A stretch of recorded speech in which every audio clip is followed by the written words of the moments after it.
Hi everyone! The following video is a recording from our 6 Artist Feedback AMA session featuring only documentary photography.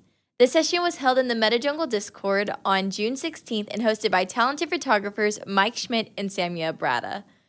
In this session, Mike and Samia gave valuable information in regards to curating and creating different NFT collections.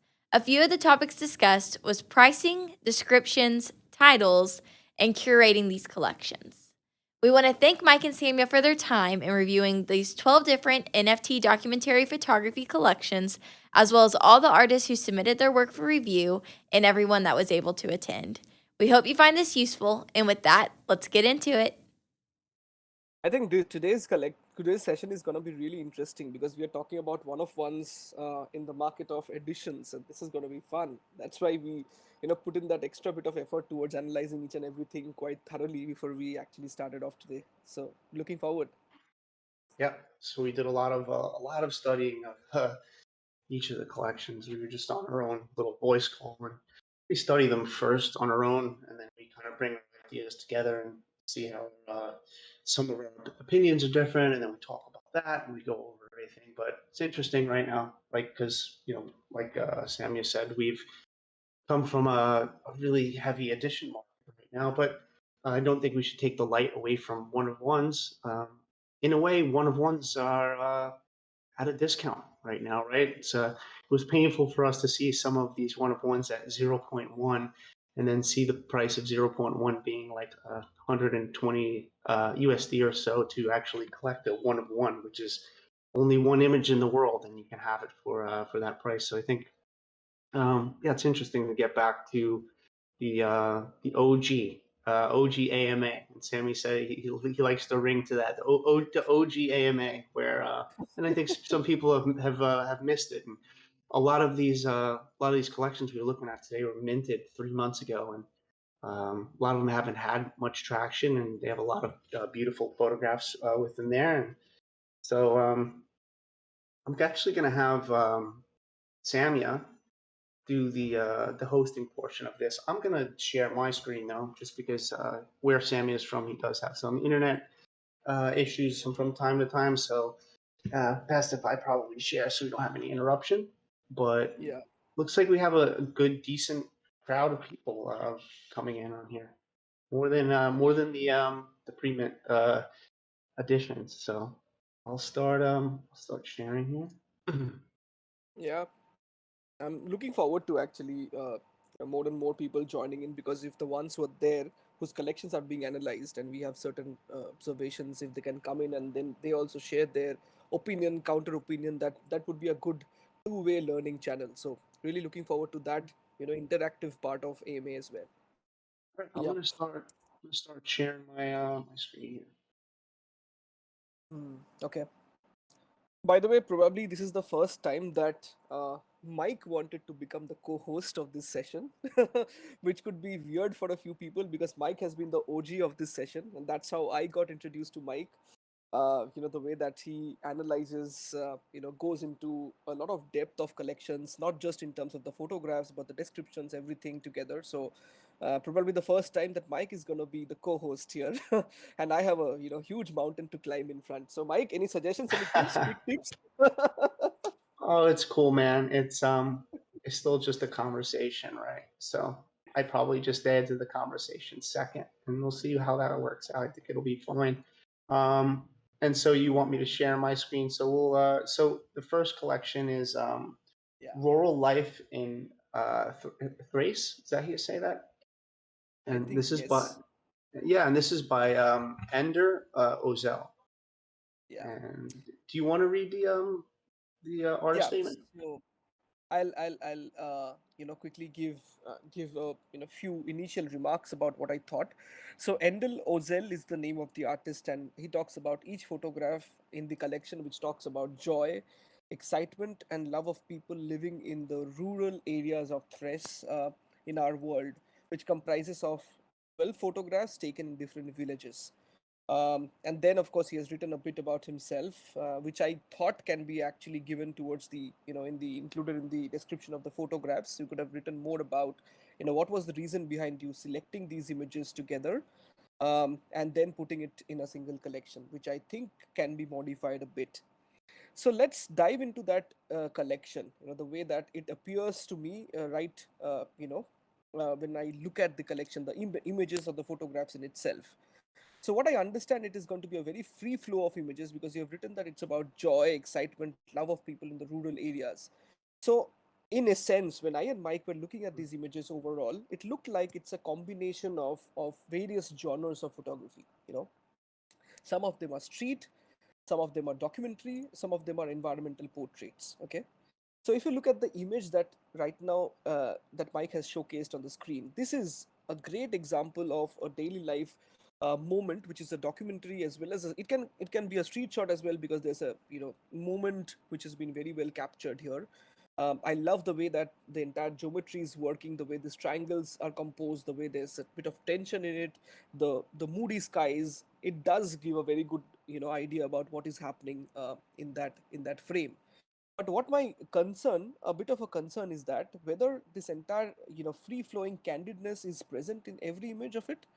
Probably no, because some of the pictures that you see here are looking straight into the camera, like this one that Mike has just opened up.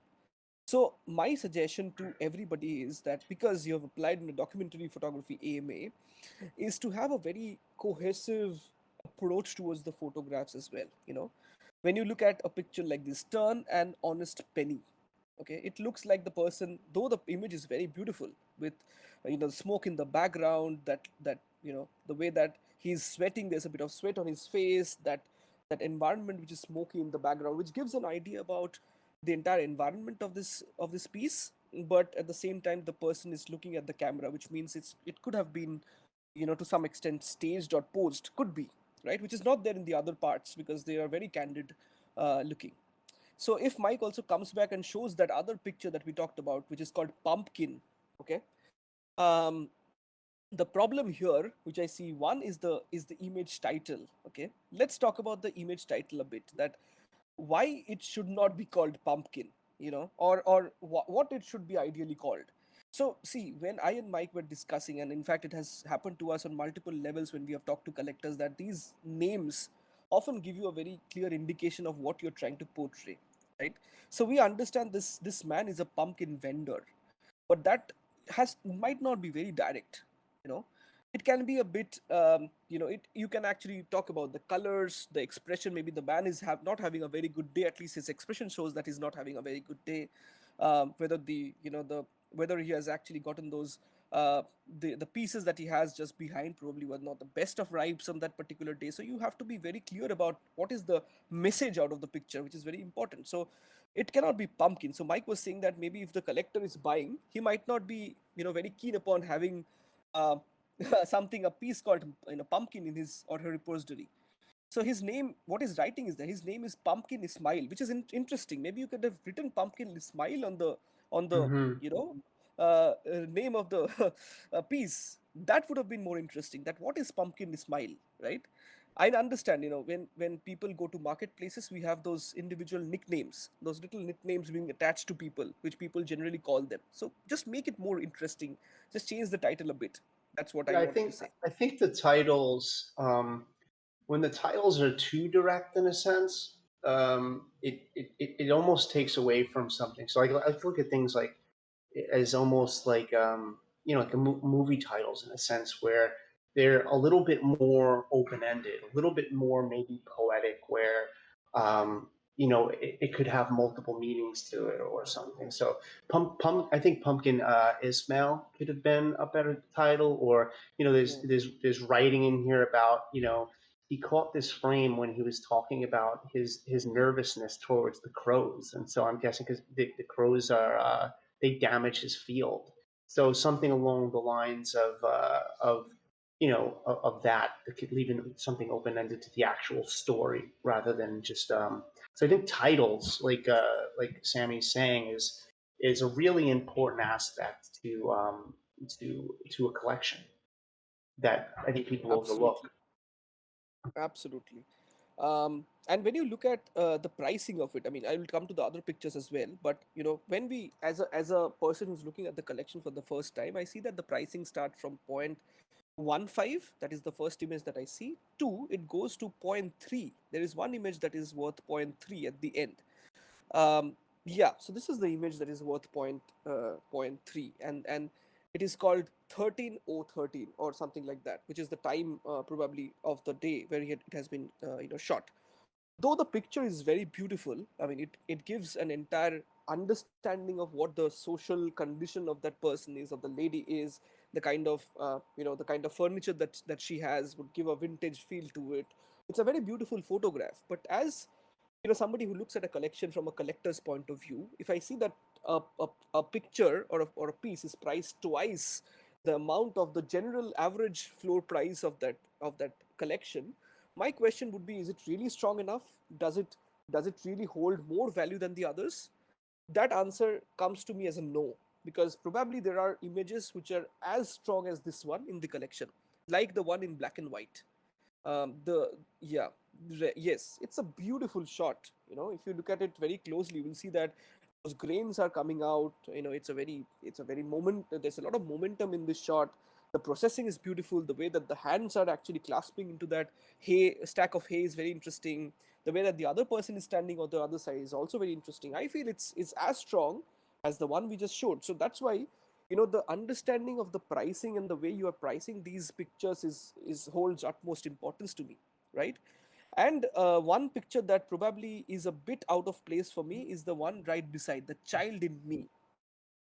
The only reason behind I'm saying it's a bit out of place is that it the entire collection talks about various occupation or activities or what people do for their living, or maybe their engagement in their day-to-day life, except this one. It is a bit of a leisurely activity. It does showcase that people are enjoying or having fun and frolic in their free time, but probably in my opinion that doesn't fit here. And same thing that I talked about is the white happiness piece, because that also individually is a very strong piece, but probably in this collection which talks about a bit of daily life activities, people what they do for their profession, I feel that this is a bit out of place, and a bit, I would say, it's minimal, but then I feel there's a lot of empty space in this image, which is a bit of a turn off for me. So Mhm. for me, Mike, this collection is a very good collection, but maybe two pieces are can be avoided.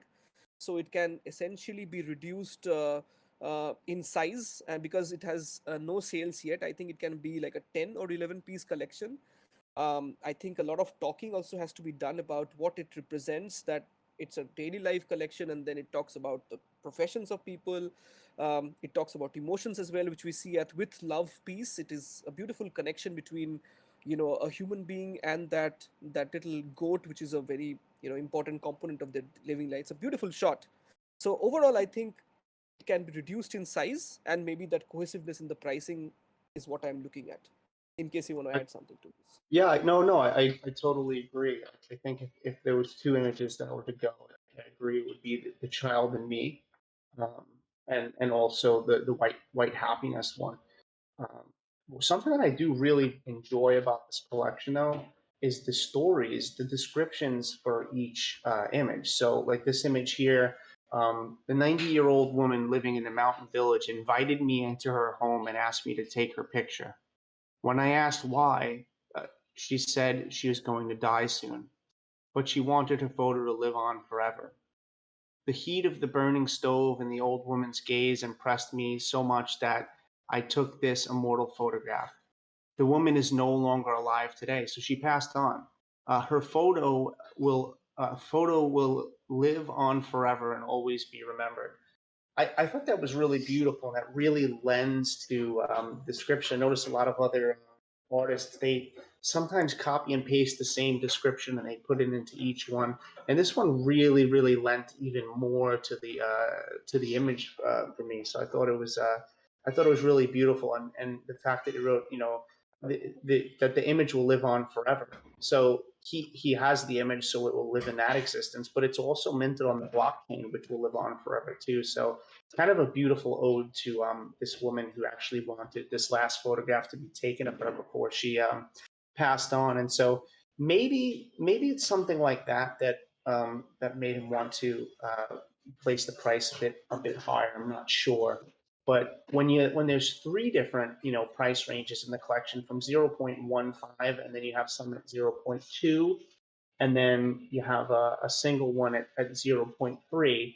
I think that's where it gets a little bit confusing for collectors. But all throughout this collection, there's a beautiful descriptive story written for each one of these, which is something that I thought was really successfully done here. Price gap just to be a bit confusing. Um, some grammatical errors that can be fixed in some of the descriptions, and something simple for me would be like in this here where it says enjoy watching, and then who is Ender Ozel. I mean, I think this could probably be deleted and then replaced by just like a break, like two little breaking points, and then just a little description about who Ender is, right? And I think that would be a cleaner way about going about doing this. But other than that, yeah, I think it's a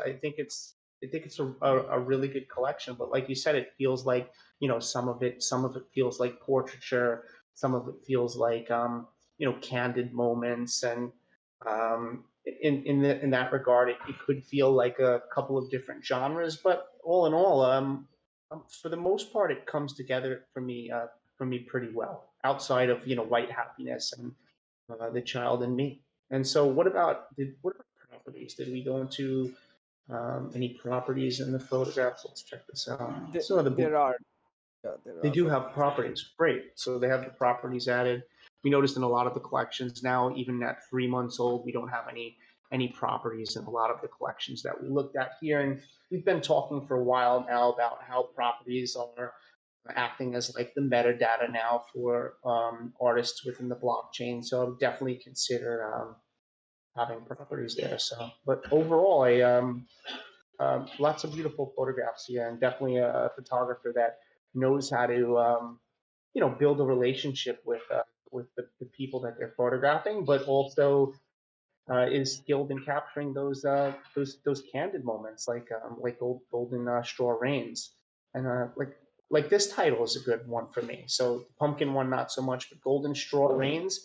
This is a nice one. It has Yeah. a nice ring. It has a nice ring to it. It leaves something open for interpretation.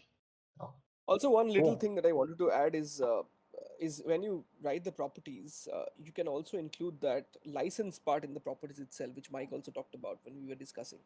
So everything Mhm. is there except that license part. So do add that in the properties for everybody. This is for everybody in the particular session. Absolutely. Big licensing is very important. So you could add a commercial and an editorial license, or whatever license that you actually want to give to your collectors. So Yeah. that being said, I think you're ready. You want to move on to the next collection? Yes. Let's move on to the next collection. Awesome. And if any of the artists are here and they have any questions that they would like to come on stage, then that would be really great too. We always love that. Yeah. You can write in that description in that live chat as well, or if you want to just speak, let us know. We'll get you unmuted. Absolutely. Cool. All right. So you can go off on Children of Hope. Absolutely. So, the Children of Hope is a collection that has been like in my mind for a long time because I've been continuously in touch with Oslam for multiple reasons. And what I felt is that this collection in itself is a very strong one, which I talked very very frequently on my timeline as well, and I've said this to Mike as well, that this is a very strong collection because of the theme of it, because it's taken at a refugee camp, and getting that hope, the ray of hope through children, through those eyes, through those smiles, is something really amazing, which probably a lot of photographers would fail to do. um, Now, what has happened is that while the collection is very strong and it has beautifully processed black and white pictures, what we analyzed, overall, when I actually look at these pictures, is in terms of the thumbnail, is some of the pictures do look very similar to each other. That's like the overall feel of it. We'll dig deeper, and I'll let you know that what exactly, why did we feel like that. Um, but what we essentially understand from this collection is that, one, Is OpenSea hanging up by any chance? It is. It is. And so page is unresponsive. It says uh, it's which is telling me very that common. there's 3 pages unresponsive. I think I'm just gonna wait. I'm gonna try to go Mm, back. oh, Here we go. Go back on this. And so where uh, you were at was you were talking about some there are some repetitive shots in here which could probably be called down. I mean, if you just look at it here from price low to high, the first 3 shots yeah. alone here seem a bit repetitive. Yeah. So this is like the overall feel of it when we actually get into a collection and look at it purely from thumbnails point of view. Some of the images do look a bit repetitive, especially the tent ones, the ones where those little human characters are there and there's a bit of a cloak of tent materials all around them. It looks a bit similar. But when we actually go into these pictures individually, we see that there's a lot of things that are going in. For example, here, there is a shadow on the left hand side. There are two shadows on the left hand side. There's a mother and a little girl, I guess, in front of the tent. And there's another person, another little girl who's moving in from the outside. And you will have those buckets all alongside those wares, which make them feel that it's a temporary home for all of these people in this refugee camp. So essentially it does give me an environment of what is going on in this camp, which is important from a documentary point of view, which I completely agree with. But what Mike also had a point here is that some of the pictures are really strong, and the descriptions of these pictures, the children are the ones who suffer. Let me just read it out. I think it's the same for all the pictures, right? That's what we saw. It's copy and pasted into each of the descriptions, which is Yes. something that we talked about being you can connect more with your collector, especially if each individual piece has a different description about that moment that you had captured. So that and what was interesting too is that the artist statement is very small, but the description that's copy and pasted into each image is actually very, very large.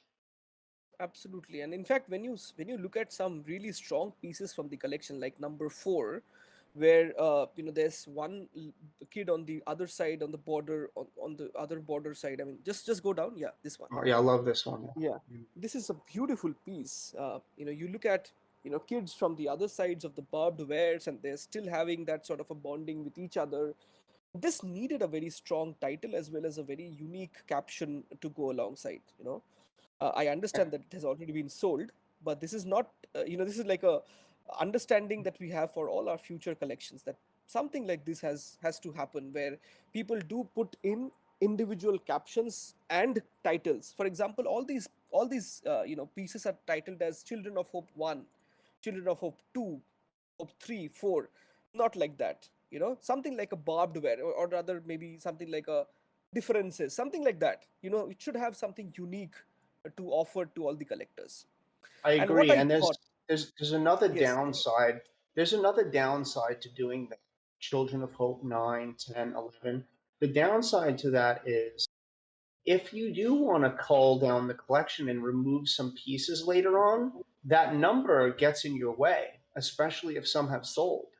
Because if you sold, let's say you sold number 12 and you only want this collection to be of 10 now, you're going to have a piece in there that says Children of Hope number 12. Meanwhile, there's only 8 or 10 pieces. So that already that also kind of restricts you when you put the number within the description. absolutely. I mean, even I was facing the same thing, though I guess from the point of view of documentary photography, people do number these pieces so that they understand which image flows from what. But in this collection, I don't think that numbering would have actually had any relevance with the storyline, because there's one theme, one cohesive theme that goes in, is the Children of Hope, right? So I love Yes. the four pieces that have already been collected. Those are the strongest of the lot, like the one with the football. I just wanted to specifically talk about it because the football piece has a bit of street element to it as well, because the star also matches with the star in the background. Uh, this is what I keep observing in pictures, whether any documentary, any landscape, or any other portrait photography has any sort of street element to it. I love it. And in fact, the ball, that shrinking ball is probably the symbol of shrinking hope in this entire picture.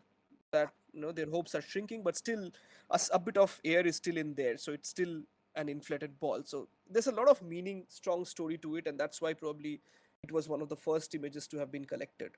I really Hmm. really love it. Yeah, me But too. I love what you said about the shrinking ball and shrinking hope, and the fact that yeah. they don't have a good playing ball. That their ball is actually deflated, but it's what they have, you know. Mm, yeah. uh, y- uh, just look at that picture, Hope 11, just above that. Yeah, Yeah. this is the one I had open. I like this one. Yeah, this is a very beautiful shot. I mean, Mike loved it, and I also loved it because of the sheer contrast, in the backdrop, plus that solitary girl, uh, plus that little procession of all the tents being put together. It seems like she's very alone in this entire spectrum, and she looks a bit hopeless. Probably she has a toy in her hand, but nobody to play with. Now, that is also a very, Yeah.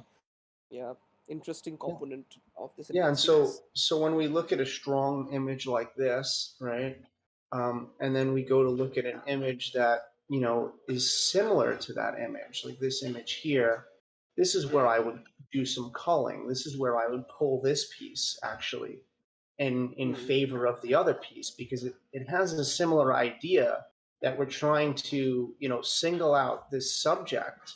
I think the composition was just done better in the last one. We both agreed that the composition had sort of these leading lines with the tense. It felt more geometric. Also, these pots and these pans and stuff are surrounding her, kind of taking away from her feeling as the main subject. The kids in the background, they don't really lend to this image. This is where I would be really tight on my editing and pick the one that's stronger and remove the one that's not as strong. Absolutely. See, if I were in her place, I would have probably taken a few steps towards the left, and then would have hit the shutter. That way, I guess that merging with that background would have been avoided. Plus, Mm-hmm. that little clutter would have been avoided as well. We might have made a bit of symmetry with the composition as well. So yeah, I think this image can be taken out, in my opinion. This I, does. I agree. Yes, I think it's too busy, and I also think that going back to Children of Hope 11, that this is just so much stronger. Even the black and white contrast feels stronger. The mood that the black and white contrast conveys seems to match the mood of the girl and this feeling of sort of hopelessness. And I think this one is where it was really nailed with a single subject without having all those other subjects and um, things in the frame that kind of feel more like discrepancies than rather than adding to the frame. So Absolutely. um, a, a bit about documentary collections is that, see, I mean, we all understand that documentary photography is just about making its way into the NFT space, right? So we do have to talk a lot about it. So I know Oslam because we have been talking a lot with each other, but I don't think Oslam has been promoting this collection a lot of late. And believe me, all these, the way that you have approached this is excellent, that you actually brought in hope out of a hopeless scenario inside a camp, but we have not heard much about it. Maybe just 3 months back, I attended a drop party of this collection, but after that I have not seen much about it. That what made you go into this refugee camp? Out of all the places, why did you go there? Why did you choose children as your subject? Not anything else but children. And maybe some behind the scenes shots, maybe some of the shots that did not make it. So yeah, 3 months ago, right? So 3 months is a long time. mhm. Yeah, so 3 months ago, and we talked about how this is a really strong collection because these children are like war refugees from Syria, and they just since Turkey is on the border, it's neighboring, that they were able to seek refuge here, and so it's a really strong and powerful story, and in a Twitter chat space this could connect to a lot more people, I think, through that story. And just outside of that, maybe you're not one to speak in front of audiences in a Twitter chat space. So in that type of situation, maybe you take a photograph like this one. I really enjoy this. Actually, Sammy owns this one. And you post this photograph on your Twitter, and you speak about it, right? And so you talk about, maybe the relationship that you created with these children, or what it felt like to photograph this or be in this space. And so I think doing that would be a good exercise in writing about the work. And if you did that, you posted on Twitter and then linked to your collection, you would also have now a new description to put here instead of the copy and pasted description. And so I think this is a good way to, one, exercise the writing for it, and two, get more eyes on the work and have more people in the community connected to the actual story of this body of work. Yeah, it has to be spoken about. That is what I have understood about such work, which is very different to what we see on the NFT space, because it is not beautiful to the eye. That is the hardcore reality. This is about some of the areas that are not talked about. We are not getting to see pictures from a refugee camp from every day in our life, right? So because it is not so common, hence our responsibility is to about talk more about it. This is a beautiful shot. The way that the person is interacting with the camera, the way that the bond between the little kid and the brother is being showcased. It's beautiful. And there's another little head right here coming out. Yeah. Another little kid too. Yes, another Yeah. kid. And then look, So they have these little satellites outside of the. Is that a hmm, satellite? yeah, this is like a satellite for a TV setup, I guess, Wow. inside. Yeah. Great. So So that's what. we could add properties now too, right? I mean, because the collection has been out for a long time. We've been talking about properties. It'd be a good idea on the ones that aren't sold to put some of those properties in here, being one of one, and maybe the resolution if you'd like, and licensing and stuff. Some of the stuff that's you consider to be pretty prominent. Yeah, absolutely. And I see this, it's just one drive that will take you to sell off the entire collection that's left. If you just cull out two or three pictures, somebody connects to the story because it is very affordable at point one. I think the same person might even grab each and every piece of this collection. That's what I feel. And then, to your advantage, right now, Dilek has also come up with a documentary series. So now, this is the right time to talk about this sort of a collection. So Yeah. go for it. And point one is only 112 USD for a one Dollars. of Yeah. one right now. So people are paying this for editions. Uh, Yeah. people were paying this for some people's editions. It's a very attractive price point. But on that note, do you have anything else on the collection, Children of Hope?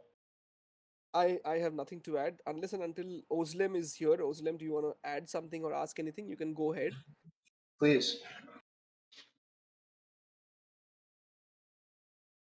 or you can type it in the chat as well. That is also fine in case you don't want to speak. All right, I think we can move on. Sure. So yeah, go ahead. Amor Degree. Amor de Grey. Yeah. First of all, I must say that in the entire set of collections that we have seen today, this is probably one of the best of the lot. Purely when it comes to the tightness of the collection, the way that this collection description has been written, it's beautifully written. I'm not reading the entire collection because of the interest of time. We have so many collections in it, but the ones who are here in the session, you should take a look at Ratnadeep's way of writing that collection description to set the tone first. That what is it gonna Mm-hmm. be? Okay, that is how he has set the tone about the expectation has been built through the description itself. And then when we come to this pictures, just at the look of it, it looks very pleasing to the eye, because these are all very moody shots taken on early morning on winter days. This is something that we could definitely understand. And what I was telling Mike is that all these pictures are probably shot early in the morning, but they have different moods alongside, or different tones alongside. Something has a aqua blue to it, something has green tones to it, something is very natural, something has a bit of teal to it. So essentially these pictures are well processed as well, which is important. We were talking about processing in the other few collections too, but this is very well processed. However, the pricing difference is a bit of a concern for me. While the picture of that man with a dog probably is okay with a 0.35, but the promise of EOS or maybe the walk of the Aquarius is something that is confusing me in terms of the 0.35 Ethereum pricing. Especially when you have such a strong piece, the oath of the Pythias right below that, Yeah, which it's one of is my probably favorites. yeah, it's a very, very strong image. The storytelling, the processing, the way that this trees are actually fading in the distance, and human relationships are also fading in the distance, friendships are fading in the distance. This is such a strong piece, but it is priced at zero point 0.2 ETH, while the first photograph is priced at 0.35. So as a collector, that confuses me, that if as an artist, if you are putting more impetus on these two pieces that do not connect to me, I'm not very sure whether I'm connecting to you as a collector as well, right? Which also brings me to the last picture, which is not there in the screen. If you just scroll down a bit, this is the picture which I feel is the weakest of the lot. You know, for many reasons. Mike had a very strong point about the little, portion of the greens that's popping up in the top, just at the center of the screen on the top. This is a bit of a distraction because it's black and the eyes are, going straight into that part of the frame, which could have been avoided. I had a point of view. I had a question with respect to that merging with the trees in the backdrop with the rider in view. Probably a shot taken from if you had moved towards the right hand side a bit, or maybe a shot just before this place, before this particular shot, maybe just 1 or 2 seconds earlier could have been perfect. But this is an image which I feel is the weakest of the lot. I do not know whether there is a way of removing pictures via Sloika. Purely that is your call, but I think this is one image that you can think about taking out.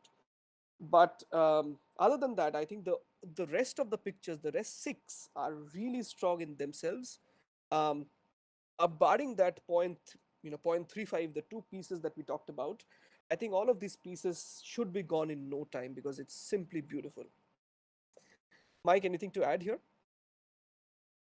I mean, a lot of the stuff that I wrote down when I looked at this collection myself was like, very well written artist statement, very cohesive, great titles for each image. I think they put in a lot of work into creating this collection, and I respect that a lot. The artist statement is really well written. Each actual piece has as has full description about that. Like, I think that's really beautiful. I'm not going to go through and read all of it because just like in the interest of time. Um, yeah, tight. I like how it's a tight, strong collection.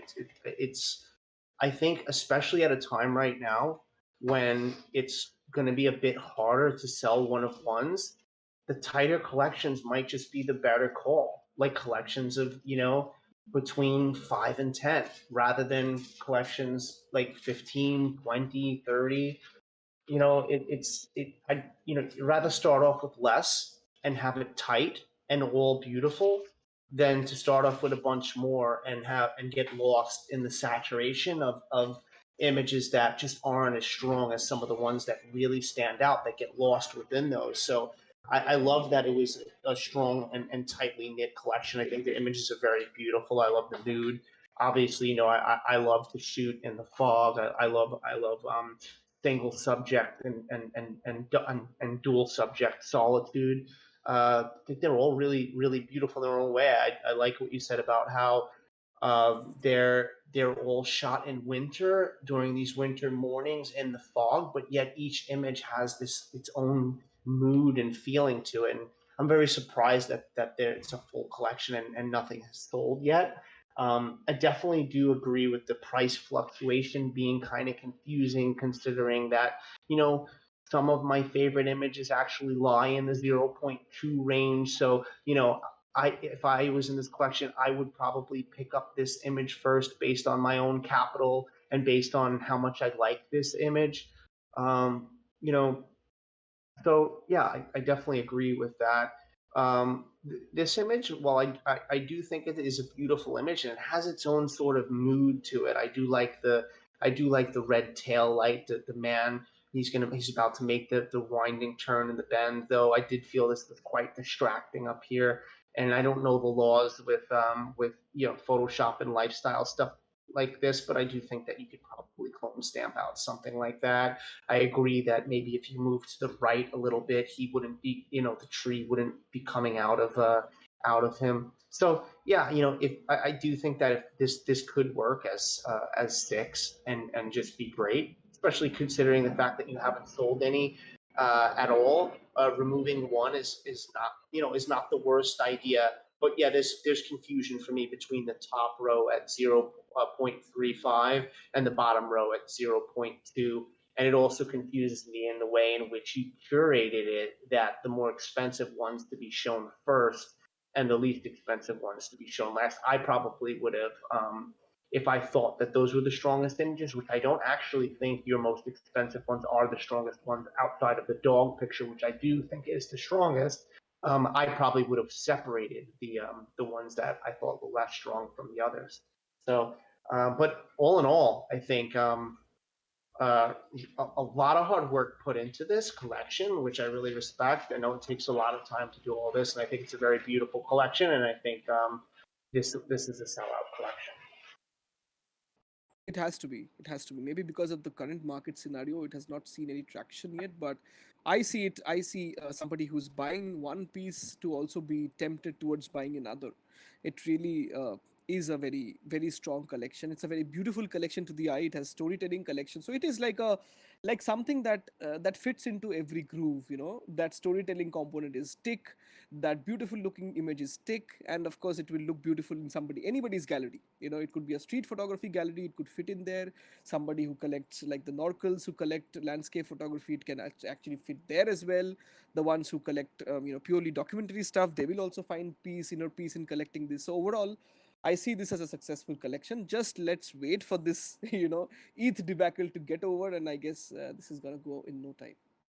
Absolutely. And what's, another indication of a collection that's really successful is that if you click on an image, each image works on its own. Like each image works as a one of one on its own, even if it was not even in a collection. And if it was just, let's say on Foundation as just a one of one, that people would probably want to buy each of these images on their own, even without being in a collection. So if you can make a collection and the collection as a whole is absolutely beautiful, but each image within the collection works on its own, I think that's really well done. Cool. Cool. Ratnadeep is here. Ratnadeep, in case you are here and you want to ask something or share your thoughts, you can go ahead.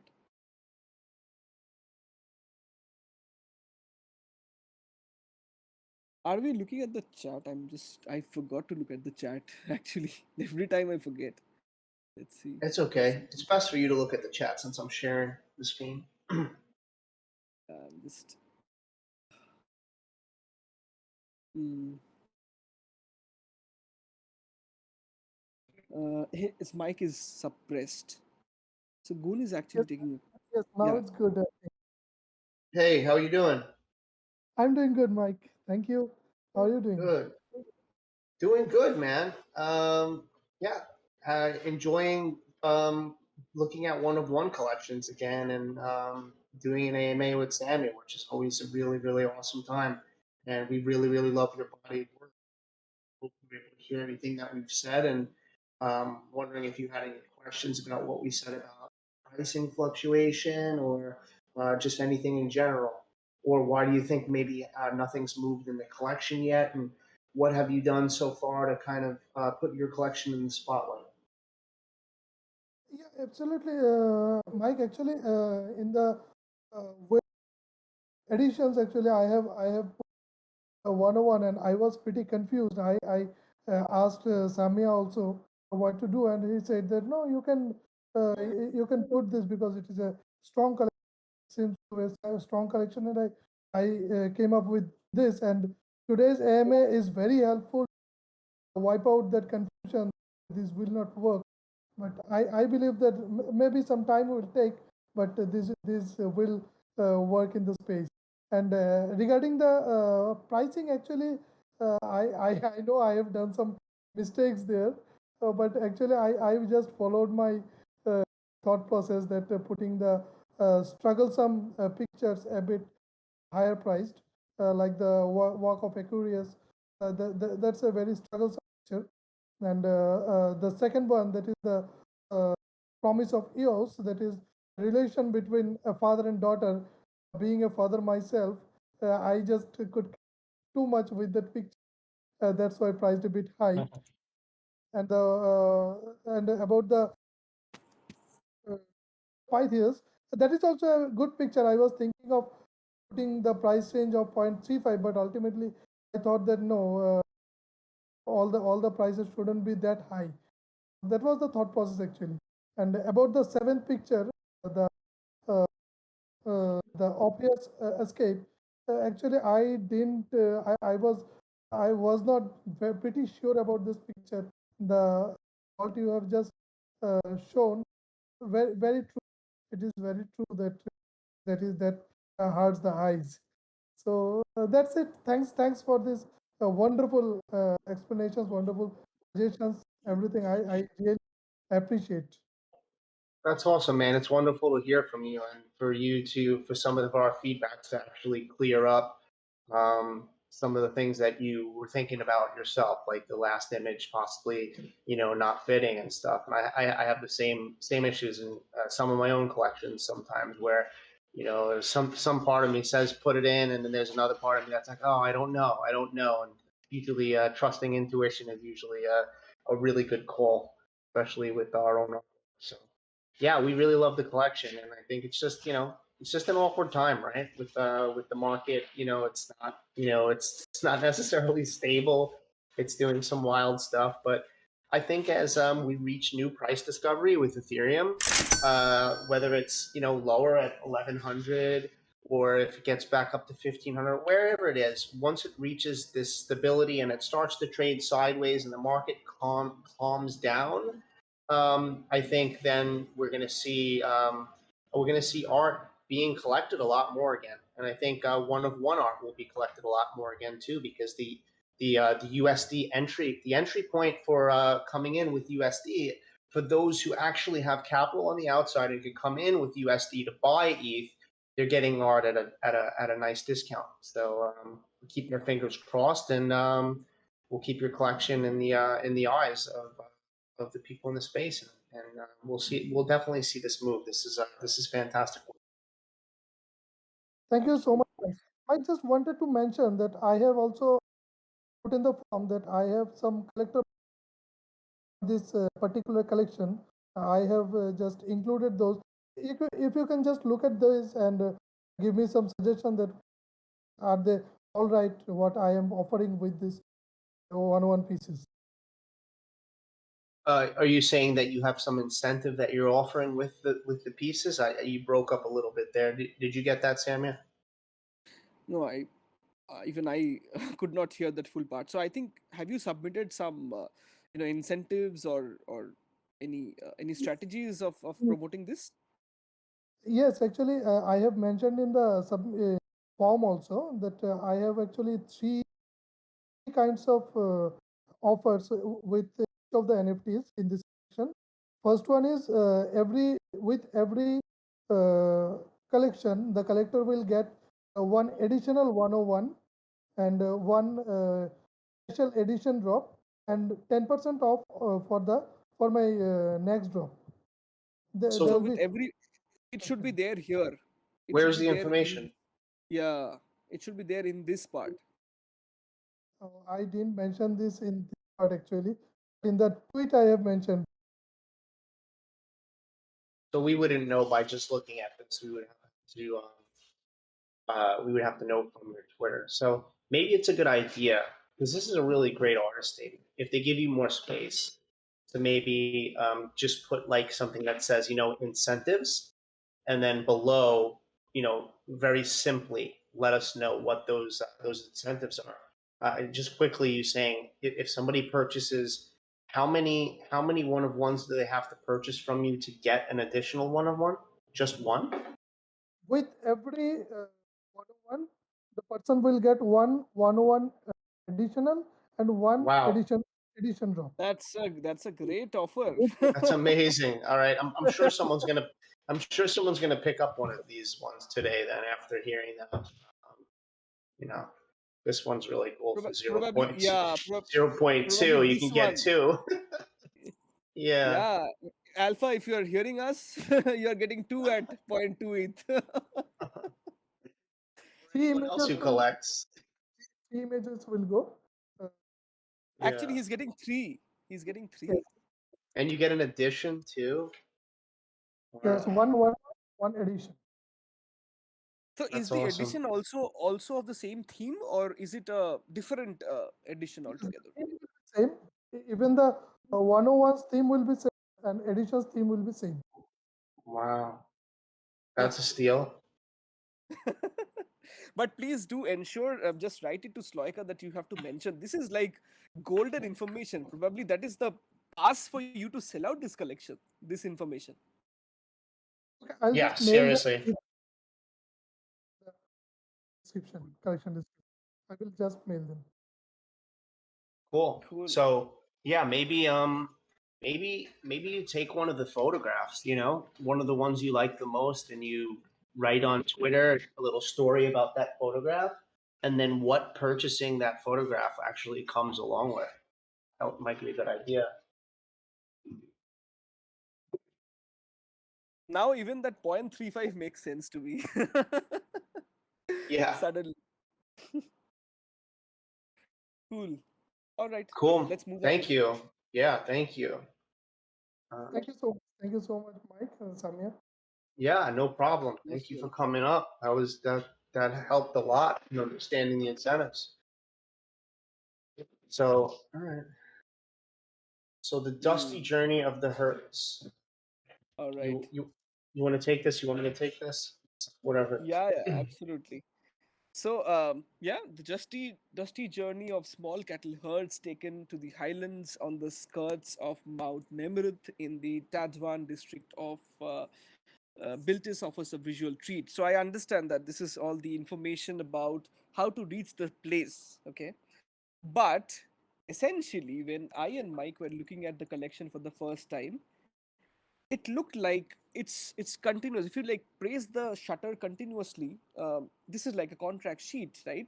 Like one after the other, images from the same scene from the same day are reflecting in front of our screens. Okay, so for me it is a bit of a difficulty if you have so many similar frames appearing one after the other. That is exactly the reason why perhaps it has not sold, because perhaps the collector would have thought that if I had like spent 0.15 ETH purchasing one of these, maybe somebody else will have a like almost similar piece at similar price. That's why probably nobody has invested in it. First of all, I must say that these images are spectacular.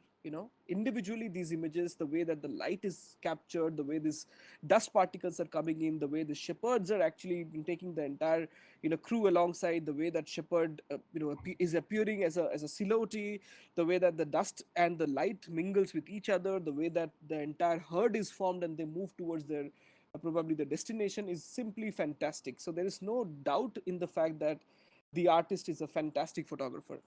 But this is where you as a curator, your prowess as a curator comes into the picture, that how can you utilize all these pictures, either all these pictures or maybe just one of them, judiciously, so that you can actually make some sales. So this is what is our recommendation for you. It's a very straightforward recommendation, but I hope you appreciate and understand why are we saying this is to cut down every photograph of this piece and maybe launch an edition with one of these pieces. It could be one from this one that is there in Mike's screen as of now, because of that beautiful posture that shepherd is doing with that horse and that stick up, or the one that we talked about is, I think, last one, that is number 8, where that little Mm-hmm. you know human character is appearing right at the edge of the cliff, and the cattle is following that. Looks like almost a scene from a movie. This can become a poster of a movie. It's so dramatic, so beautiful. So Yes. what yeah, so what Mike's suggestion was a great suggestion, is that you should use this picture as an addition. You can actually keep it as a price of 0.03 and make it an addition of 20, and you're making essentially zero point 0.6. And if you look at how difficulty you are facing in selling one of these pieces, it's like selling 4 of these images individually than making one addition. So I feel, and even Mike also feels the same, if you do an addition with one of these two pieces that we have shared, I think we're going to make more money than probably 4 or 5 of these pieces made together. And in fact, I had a suggestion as well. If you probably use one of these as in addition, maybe you can use the second one on foundation, probably at around 0.75, 0.6.75 ETH. So that way, 2 of these pieces are gone from the collection, and you essentially make more money than selling 4, 5, or 8 of these images in this collection as a one of one. Yeah, Right? I mean, I wouldn't even actually call it a collection because it doesn't feel like a collection. It feels like a scene. It feels like one. It feels like one movie scene that was just captured from similar distance, similar angle, and similar distance. And so, like when you want to make a collection, especially a documentary collection, I would consider multiple perspectives, maybe one bird's eye view perspective, maybe one up close portrait perspective, possibly different times of the day. Because the only thing cohesive about this really right now is that it's silhouettes and it's the same color tone.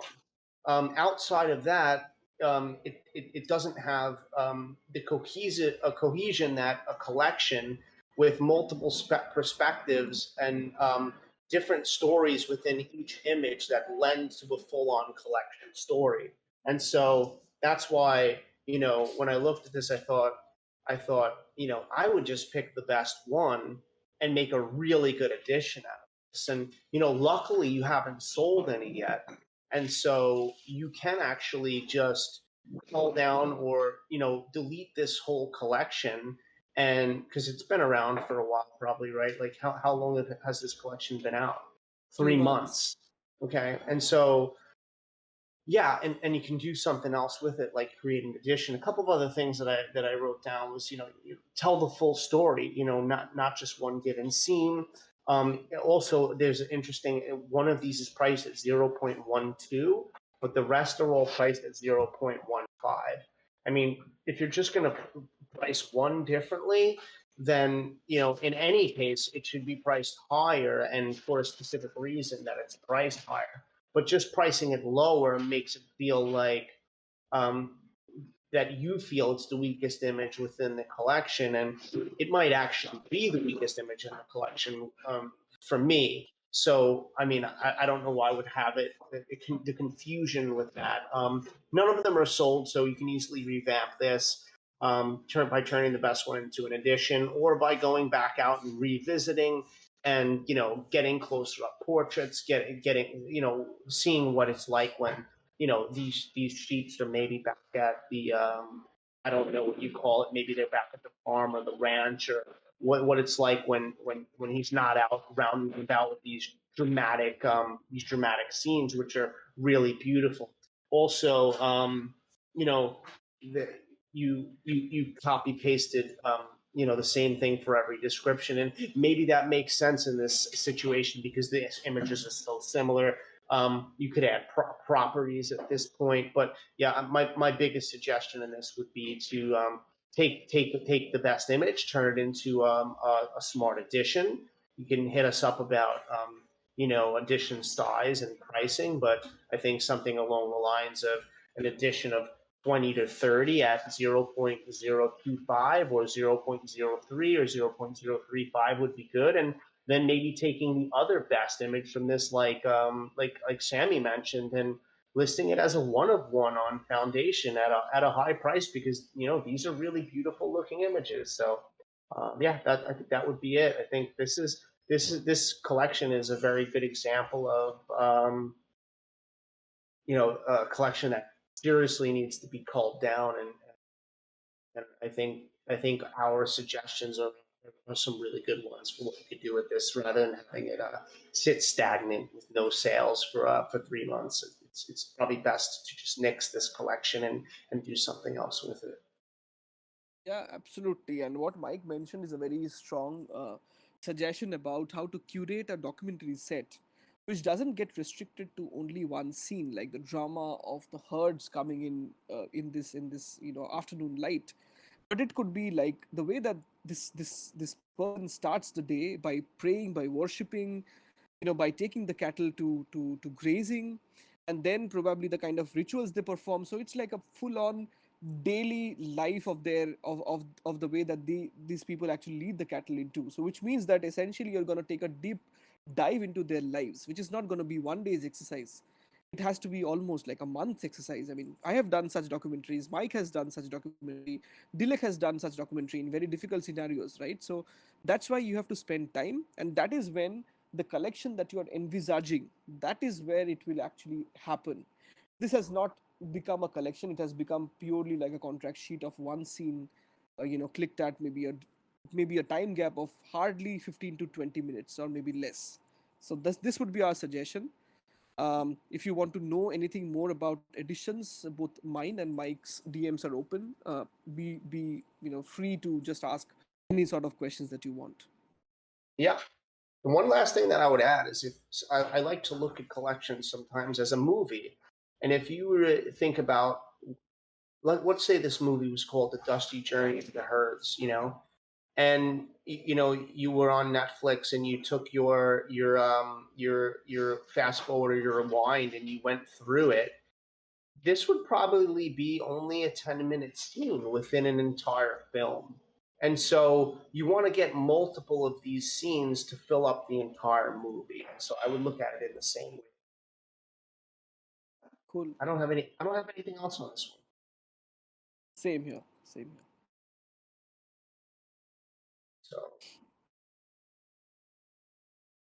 So All right. Istanbul streets. Istanbul streets. Yeah. So one one small point to make before we head into the actual pieces is that whenever we use the word street in a collection description or in the collection name, it essentially creates an impression in the reader's mind that this is probably talking purely about street photography. It's a passive influence. It often happens that certain words, certain keywords impacts people's minds in different ways, and if you use Istanbul streets, people will think that you're talking about street photography.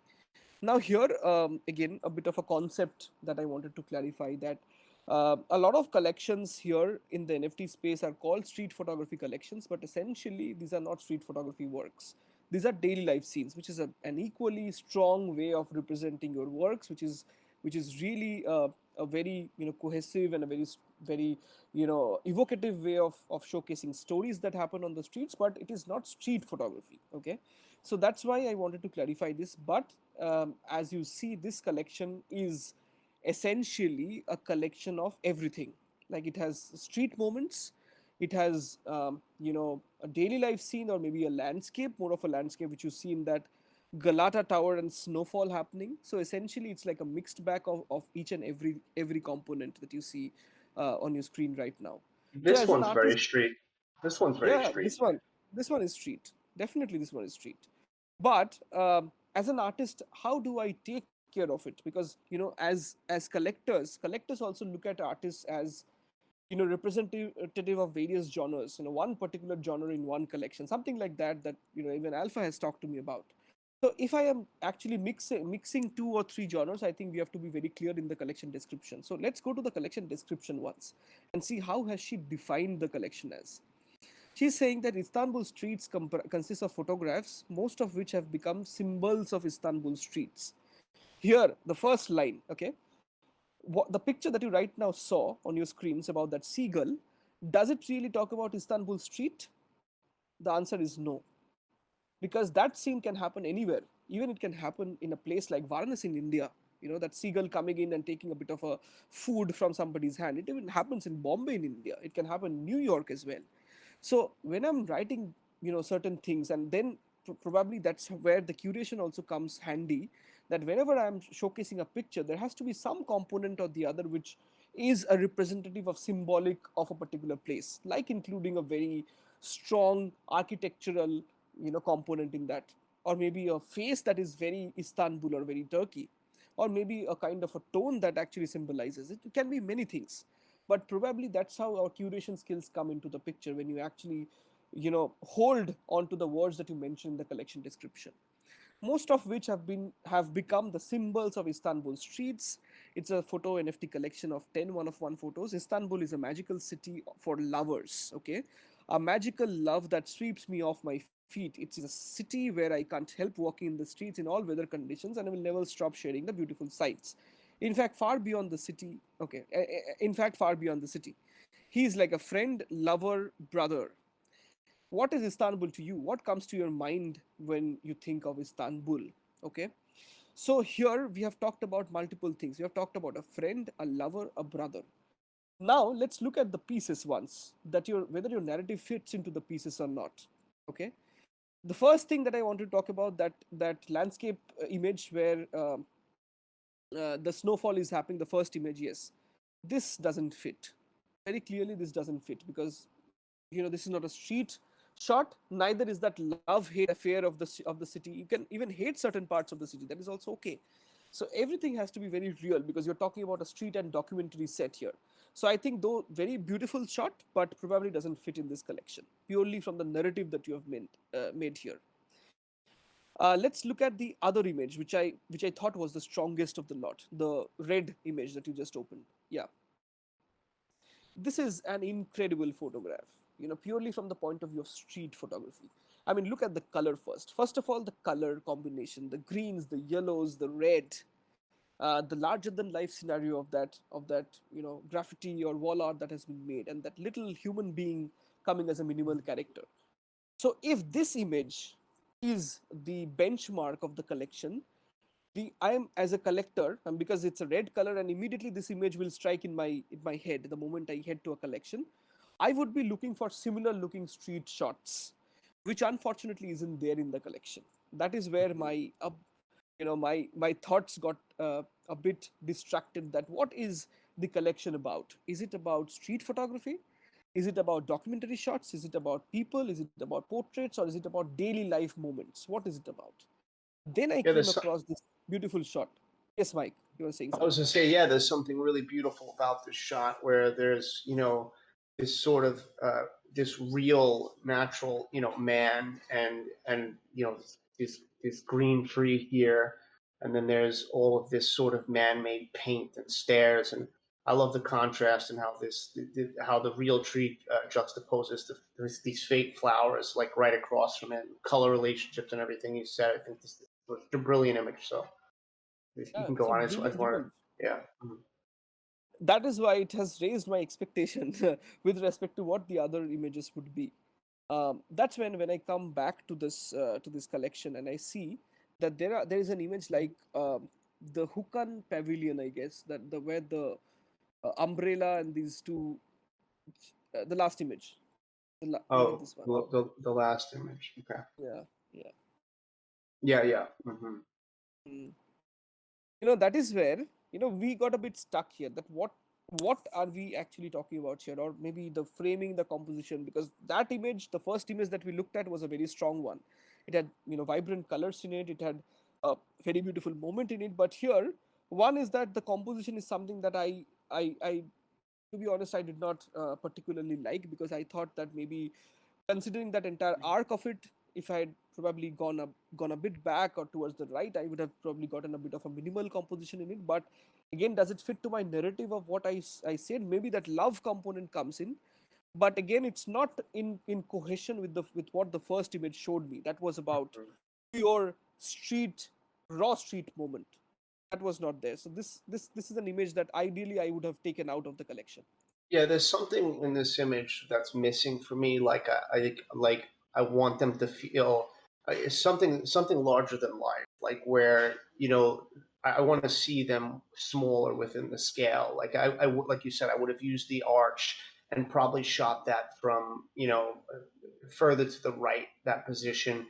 Maybe above this building, there's sky and clouds and such. And it feels like it's a little bit too claustrophobic and a little bit cropped with the composition in a sense for me. It's a bit too tight. It's a bit too tight.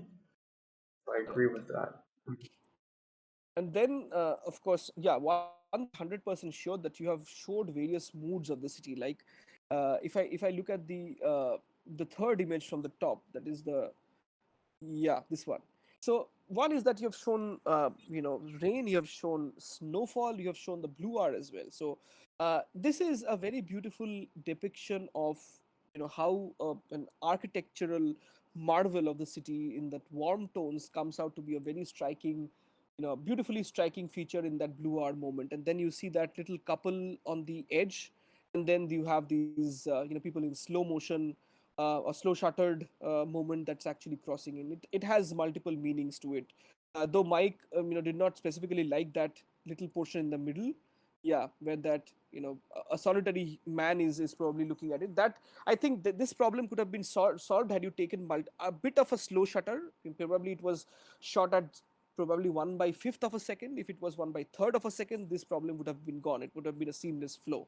So for me, this image signifies that people leave and come and leave, but ultimately you find your life partner at the right moment, something like that, which I felt, and maybe a slower shutter would have helped. But what essentially is that it fits to the narrative that you have talked about is love, and number two is that you have captured the moods of the city and the love together, right? So this image fits in. But again, that the seagull image doesn't fit for me, because it can be anywhere. It can be anywhere in the world. It doesn't really show Istanbul. Plus, that love affair, the friendship affair that you're talking about, is probably not working well. I love that image with the windows in it. The window image, uh, second row. Yeah, I love that, especially the color, the way that the reflection on the window has actually come in, and the trees are also visible. Looks like it's snowing outside, and the person is checking out that whether it's a good time to leave or not. So it is a human connection, that's for sure. Probably the person Hmm. needs to go back home, thinking about whether it's the right time to leave or not. So this is a human connection being created. So I like this. These are the kind of images that make a collection decently strong. That's what I feel. So Hmm. in my opinion, the pricing is also okay, because it is all of them are well priced at 0.15. Maybe like the three images that we talked about, you can take them out, and one of them is sold. Alpha had bought one of the pieces I saw. um, and other than that, I think it is fine. Probably the narrative also needs to change a bit. Yeah, this one. Yeah, Alpha sold this one. I love the girl in the image. Yeah, Like a painting. it's a Beautiful. painting, almost a painting. Yeah.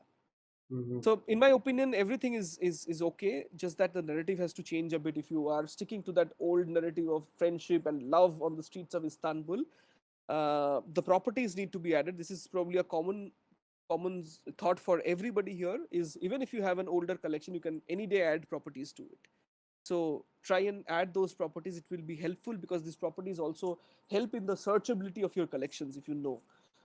So that will be immensely helpful. So I think that is about it from my side. In case Mike wants to add something, Yeah. you can. Yeah, and there's no difficulty in adding the properties too. Like before I knew how to do properties, I was like, oh, how do I do this property thing?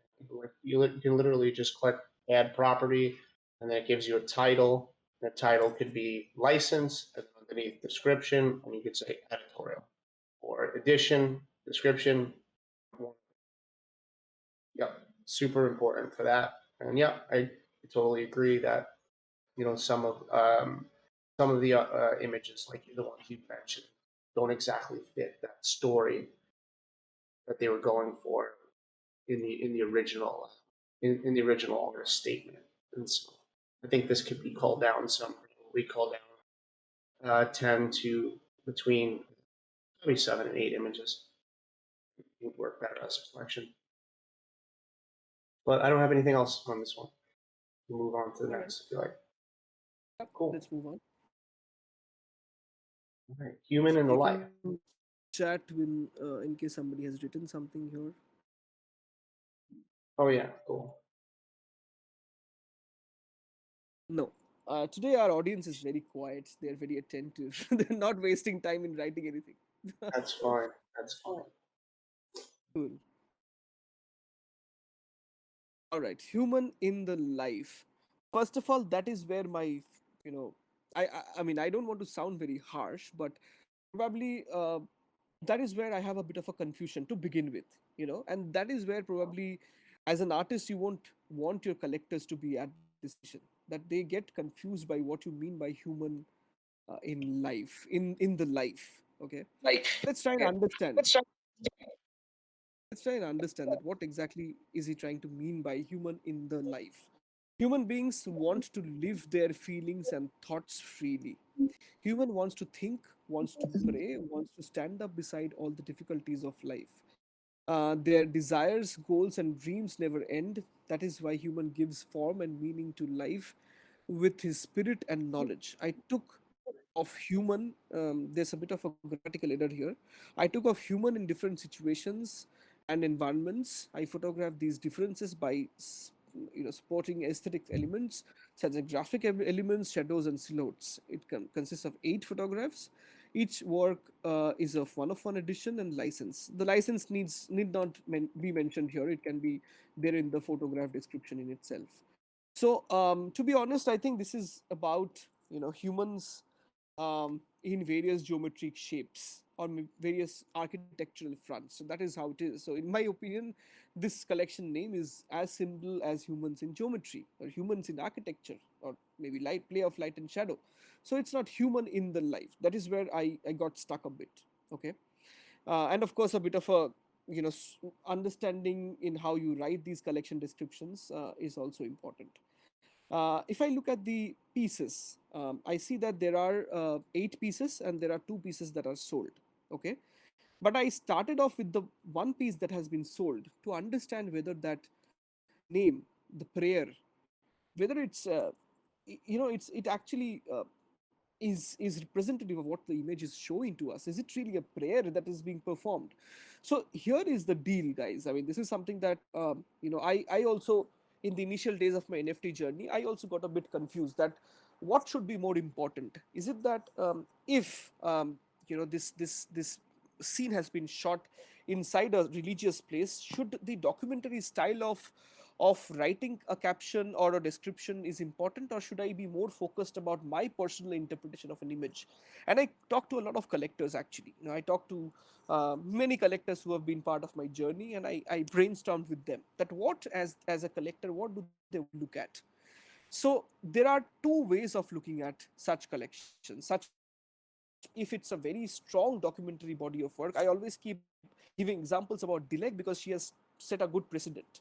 So she has made a COVID collection. So it's very important for her to maintain or know that which hospital was it shot, what stage of COVID was it, and maybe which time of the year, because it's an important doctrine or a timestamp. But for collections which are philosophical in nature, like this one, I think the approach should be very specific to the image in itself. Like for the prayer image, I understand by reading the description that it was shot inside a church. That is what it has been written. It's inside a church. That probably prompted you to write prayer, but believe me, this image has nothing to do with prayer. So when we write description of these images, let's write about our understanding of that image, our experience of shooting it, what was in my mind. That would probably connect more to a person who's not very documentary photography oriented or maybe not very technical oriented. So for me, it is like a woman in solitude, a woman in maybe isolation, something like that. And if you Hmm. probably talk about that isolation story, I think would have connected with anybody. It might be very philosophical, but it should be relatable. That's what I wanted to come at. And this holds for all the pieces here. For Yeah. example, the wooden piece. Let's Yeah. talk about the wooden piece. I was Like, going to say that too. I feel that the titles are a bit um, like they're just too. You're just trying to give us all the information, and it's almost lazy. I don't want to sound, but the titles could be a bit more poetic. I just don't. I wouldn't personally want to own the piece that's just called wooden, because a man's coming through a wooden space with a piece of wood. So I totally agree on the title. Like something a little more open ended that makes me want to think more than just this one is wooden because it's wood, um, or um, it was another one, door, like door. because this one, clearly I mean the subject here is the child coming up, but it's a very interesting door. But I don't know that I don't know if it's lending anything good to your image by naming the store rather than something that's a bit more poetic or a bit more open. Yeah. So that is sorry, that is important, because you cannot just pick up one and one keywords and expect that everybody would actually relate to it, and then maybe go ahead and invest in it. So let's make a bit of effort in understanding the pictures, and maybe put a bit of thought in people's minds. Like, for example, this image, it gives me sense of claustrophobia, because it's a closed room. And perhaps this person, I mean, though technically looking, he's probably one of those workers who's trying to get those wooden pieces in. But if I look at it as somebody who is probably taking out a few pieces from a room so that he can escape out of that closed space, it is very much possible that I can have my own interpretation. So if I look at it as a claustrophobia piece, and then somebody trying to break out of that area, it becomes much more relatable now that I speak about it. So I think as an artist, you can actually think about those in philosophical terms, not very technical, not very straightforward in it. And believe me, I say this with full conviction that collectors also love it. I have seen Yeah. people like Sunny. They read these descriptions so well that they can even come back to you with questions, that what did you mean when you write this. And it is important for us to actually learn those from our own experiences, right? Yeah. The problem with the title is that it hurts my imagination rather than opens my imagination. I think that's the problem. Is that to have a title that's more open ended and lets my imagination do its own thing rather than just telling me wooden because this is wooden space. I think we have to be much more not cautious, but much more thoughtful when we're writing our titles as well as our descriptions. Yeah. And the properties is not just only BNW. You should also add your metadata, your date, each and everything in there. It's just BNW there. That's what. And this image doesn't really fit, in my opinion. It's Mhm. not a very strong composition. Probably a lot of contrast has been used in this picture. That's why, the sides, the beaches have turned black. But other than that, the person who's on the right hand side is not doing something very interesting, and the little girl is probably, I don't know, I mean, probably not adding much value to it. So your entire narrative of humans in life, or human in geometry or aesthetics, is not being probably satisfied by this picture in itself. So I suggest that this picture may be taken out. And one photograph that we talked about was that wheelchair photograph, which I think would have looked very interesting had it been flipped, uh, or rotated. It actually, I did that exercise. I did that with my phone, and I saw that it was looking quite interesting. But this is a very strong photograph in itself. Plus that use of light in a very proper way, that shadow looks precisely right up to the edge of that light area, is a very interesting one. So you can try this permutation by just flipping it upside down and see how it works.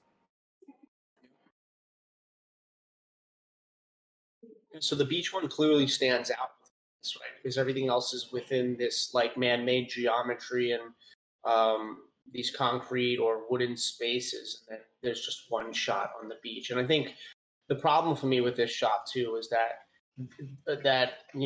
there's a moment here that could have been a moment, and I think that maybe you just snapped the shutter at the wrong time because I think her posture and his posture they don't lend anything to me in a storytelling way. So I just think a lot of it had to do with timing on this one. But even if it was timed properly, it still wouldn't feel and fit within this collection. So And even the first image in the collection, that also is a bit weak in my opinion.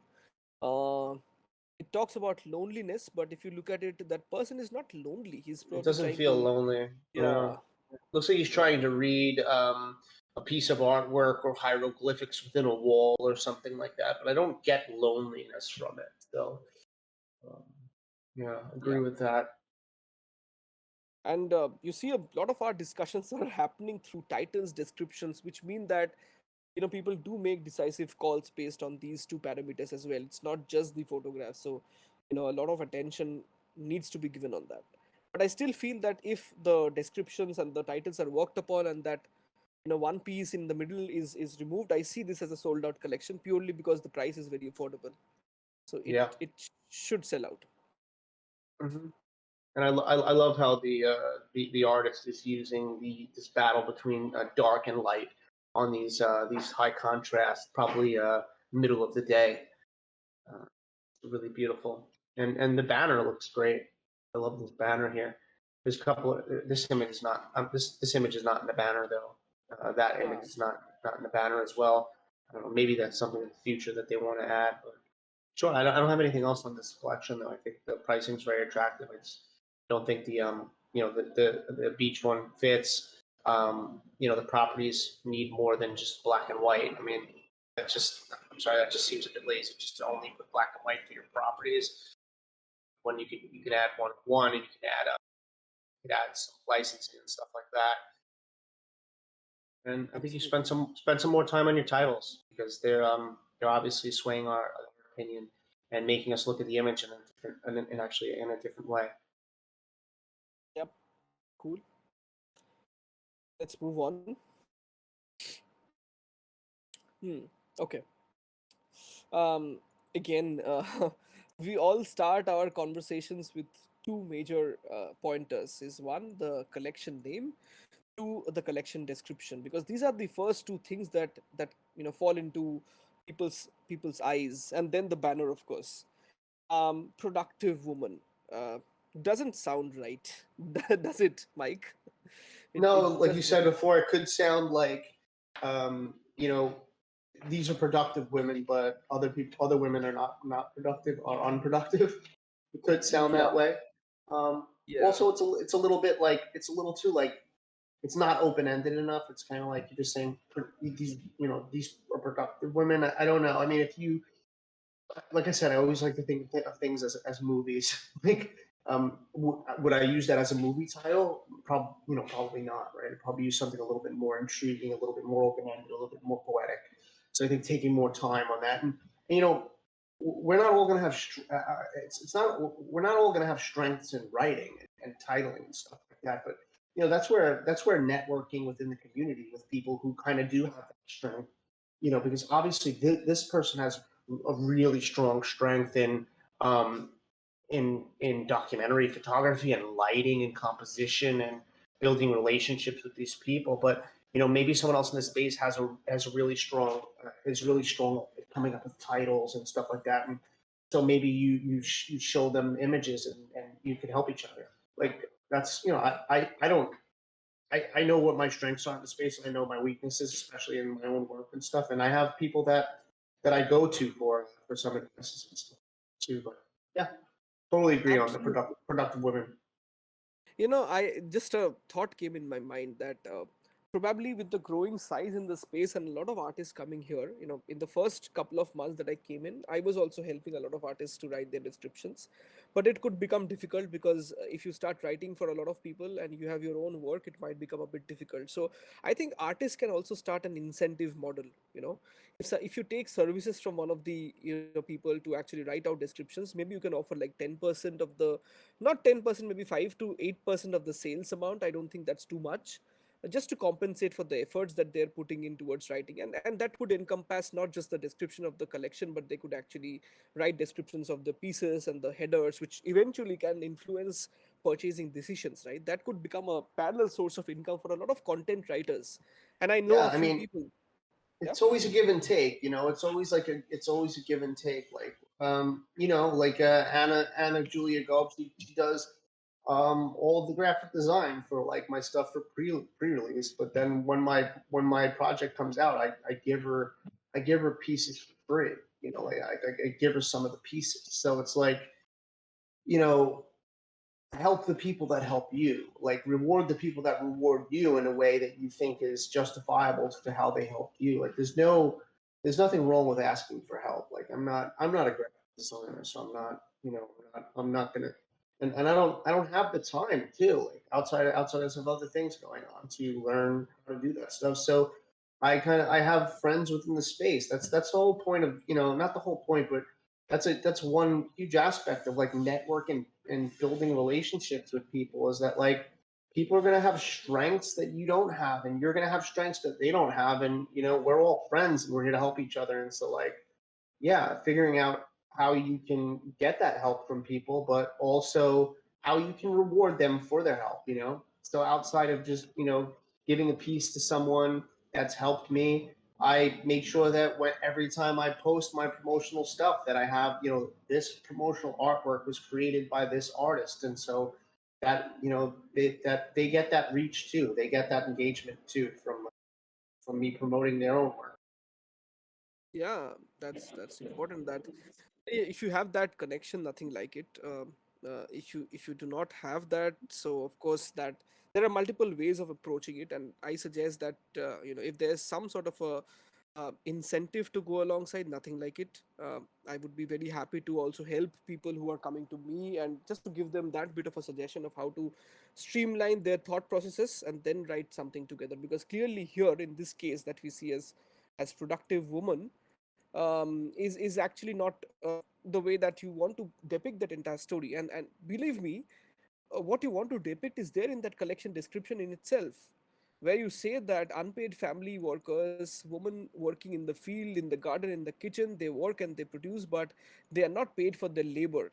Theirs is an invisible effort. So Mike just picked up this two words here, or that invisible effort could become like a very strong way of representing this collection. It's an invisible effort, It's right? a better title than And Productive Woman, I think. Invisible Efforts or something. Yeah. yeah, it's a very strong title in itself. It makes you think, whether what exactly is the what exactly is the message of the collection. It is about that only, that a lot of people, lot of women actually put forward their best of efforts. They do it with a smiling face, but still they're not paid effort. They do it happily. That's the entire essence of this entire collection that we see when we see the pieces. And uh, and the pieces are beautiful, there's no doubt in that. In terms of the photography, in terms of the composition, use of light, use of the moment, this is a brilliant piece. Look at the light coming in and the expression of that lady. It seems like she's enjoying every bit of it. That is important. That if somebody is doing it purely out of passion, somebody is doing it because they get a good paycheck at the end of the day, and somebody who does it just because they love doing it, and it shows that the person is enjoying in her environment. This is beautiful. This is really beautiful. If you look at the other picture right beside that, where you see that for the wool spinning, again beautiful. I mean, just look at the balance of the frame. It's not just the placement of the subject, but the way that the shutter speed has been adjusted to make it just a bit slow, so that even a still image has that feel of motion. That is beautiful. And look at the hands. That's what Mike is pointing the mouse at. The Yeah. hands show that activity is going on.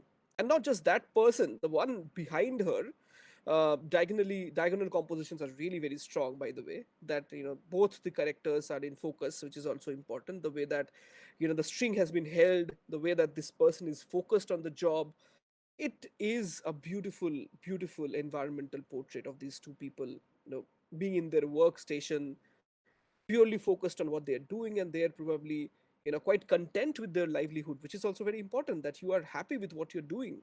So overall, just look at these pieces individually, though they form a very cohesive collection. But a collector, can actually buy these pieces and adore it as individual pieces without stemming the flow of the entire collection in itself, right? So which is a great attribute of collection.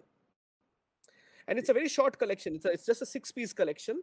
And all the pieces, I felt, when we were talking about it, was all fit very well. Even here, the way that the fruits are being placed, and the way that she's actually crushing or cutting those fruits into pieces, and you see that action happening. That slow shutter is also showcasing that motion in it. So I think overall it's a very cohesive collection. And plus that color of the tumblers, the blue and red color, and that person is dressed up in green, so all of these fit very well. RGB. Yeah, the Once RGB. The same thing here. I was saying about uh, this image. Without this green on the wall, it'd still be a yeah. great image, but it just this green on the wall right here just really, really brings everything to so beautiful. And I love how they're both uniform in the same direction, and peeling these looks like tomatoes. But yeah, wonderful documentary work. Yeah, it's a flow. We call it a flow inside an image. So your eye, human eye, takes you from one point of the image to the other. It's visual harmony, as we call it. So that means from the right hand side, even if you look at those little buckets on the top, the green bucket that you talk about, that harmony takes you from the right hand side of the image to the left hand side. And as you Mm-hmm. move, you see that the action is also happening in the same direction. So it's like actually a harmonious way of captivating a viewer towards what is Yeah. happening in the scene. It's beautiful. Keeping your eye moving around the scene, and Yeah. it's just beautiful. In fact, this one as well. This is another pumpkin one. We love the photograph, but the title pumpkin We have two great. pumpkins today, I guess. Yeah, this one. I mean, my eye straight away goes to two sides of the frame where we have this vintage, those utensils kept, that bucket that is there, that lady wearing this, violet headgear, that pumpkins also filling up the frame in a very beautiful way. So there's not a single space in this entire photograph that has nothing happening here. So which is very important, that if I look at a picture, do I understand that social status of that woman, about her age, about what she does for a living, whether which economic status does she belong to, whether she loves her work or not, whether she's a middle class, from a middle class family or a well-to-do family. So I think this image, even without a caption, it tells me a lot. That is Yeah, the beauty. it's great Yeah. all throughout. Like you said, all throughout. There's just constantly the whole frame is beautiful from foreground to midground to background to the color relationships to lighting and just the moment captured. So good. I love this collection, to be honest, and um, even the last image is also very good. So I love it. Probably this is. I mean, I mentioned that this could be selling off a bit late, primarily because the others are so strong, and this, because of the presence of the table in front. Probably that's why it might look a bit Oh yeah, far yeah, away from the scene. Yeah, that's what. yeah. Yeah, it's But a I think little. this collection is going in no time. Probably the artist hasn't talked about it much. He hasn't shared it much. That's why it is still there. But I would have looked at it as a sellout collection, just you know, in a month maximum, not more than that. Yeah, it's just the climate. So it looks like OpenSea might have just updated their site or something because I can't see my favorites anymore. But now I see this buy now tab. Hmm. I think Interesting. while we were speaking, they were doing some Yeah, updates. that's why it slowed down before. Cool. Yeah, Do they? We talk about properties. Yeah, they didn't add properties, so you could add properties. properties. I would add properties to these since nothing is Also, the sold. collection is not tagged to the Twitter handle of that artist. This is something that you Yeah, should. you just got Instagram here. Definitely Hmm. tag to Twitter as it's a bridge for Web3. It's the most important tag. So I think we can move on to the next collection here. Yeah. All right. Another one, human in geometry. Okay. This person has has very specifically said it's human geometry, so I appreciate that. I would say that less is more is a lifestyle for me. Usually trying to avoid chaos. Why is chaos capital in capital C? This is also something that you should look at. I mean, everything cannot be capital unless and until you're assigning a proper noun to it, and personalizing, or maybe adding a human character to it. It should not be in caps. So avoid chaos. C should be in small. In my frames, I am always searching for geometric and geographical shapes in my photos. That is both fun and enjoyable for me. I aimed for simplicity and visual aesthetics in my 9-piece collection. Hope you enjoy it. Okay, so 9 out of the 9 pieces, I think 4 of them are sold. um, a natural question that came to my mind is that which category do I categorize, or tag them these photos to? Is it street, is it documentary, or is it fine art? Okay. I I think. don't think it's Hmm, documentary. I think it's a combination hmm, between street and fine art, maybe. probably it's a combination of street and and fine art. So I think a photographer can also mention that, because I think slowly but surely, with the space progressing, the collectors are also updating themselves.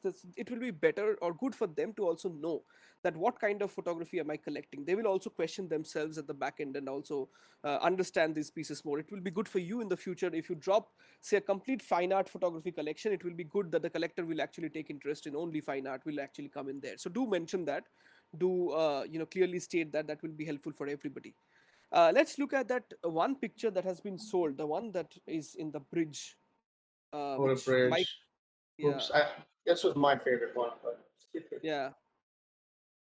This is worth a this look is at. also my favorite because it's complex. It's a complex geometrical pattern, and of course, it is not easy to get a human character exactly at that point, at that place. It could be far away, because I'm guessing that there's sea on the other side of that cliff.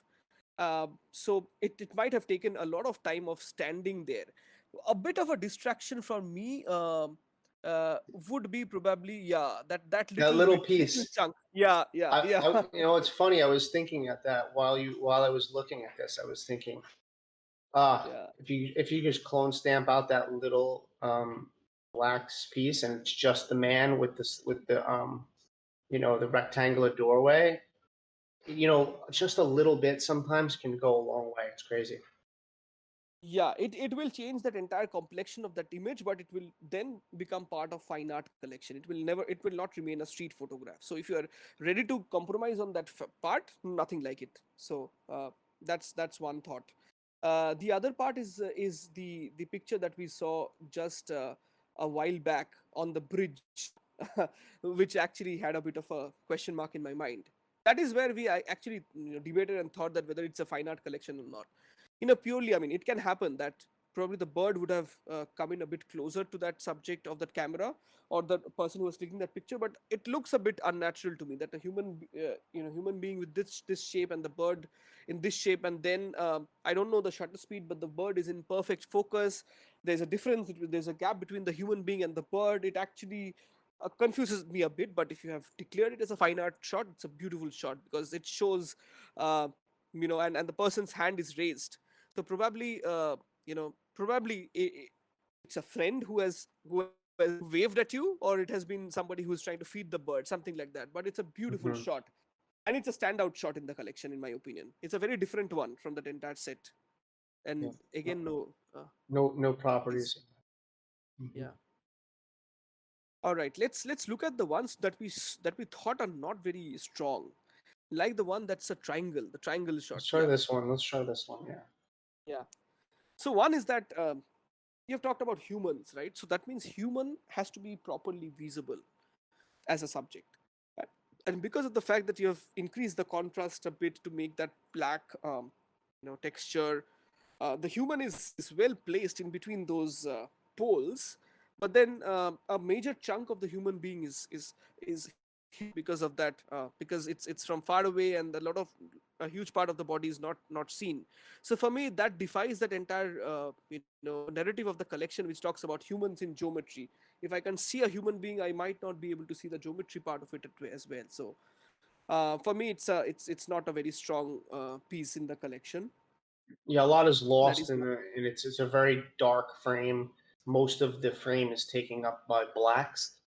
Um, Maybe if it was cropped down closer to what's happening around here, but even so, yeah, I think it's one of the weaker ones in the collection. We talked about this one as well. Yeah, we Um, also talked about this one. Though the composition and the entire set is interesting, two things struck my mind. One was that, how was this shot? Because there is a visible distortion in this frame. So there's, if you see the ground level, it is circular. So I don't know whether it's shot on a GoPro, because GoPro has, I mean, crazy amount of distortion, or it was shot on a wide angle lens that made that ground look like a very tilted ground. Or I do not know whether it's inside that there are a lot of skating rinks where the place is like this only. So I do not know how it yeah, was. maybe the Which ground is actually rounded off like this. possible. That is a Yeah, possible. I'll give the benefit of the doubt to the photographer. But what is a bit concerning for me is the middle portion. this That piece. Yeah. yeah, that takes a lot of my attention. And because they're minimal pieces, right? Every part of the frame is important. Even if there's a little, just like we saw in the first nested piece, that even a bit of a extended area creates a bit of a visual illusion. Even here, I see a bit of a visual illusion. Plus, Okay. plus the processing is a bit coarse as well. I see. I mean, when I look at it on my Mac, I see that the sky is a bit, there's a bit of clogging on the sky. There's a, I mean, you can see Over on your here. desktop as well. Yeah, there are a bit of, probably because of the contrast. This happens when a lot of contrast or mid tones are processed. So it happens that there's a bit of a halo in between. So see, I mean, my entire reason behind going so much in depth of these pieces is that you're putting your best works up on sale, okay?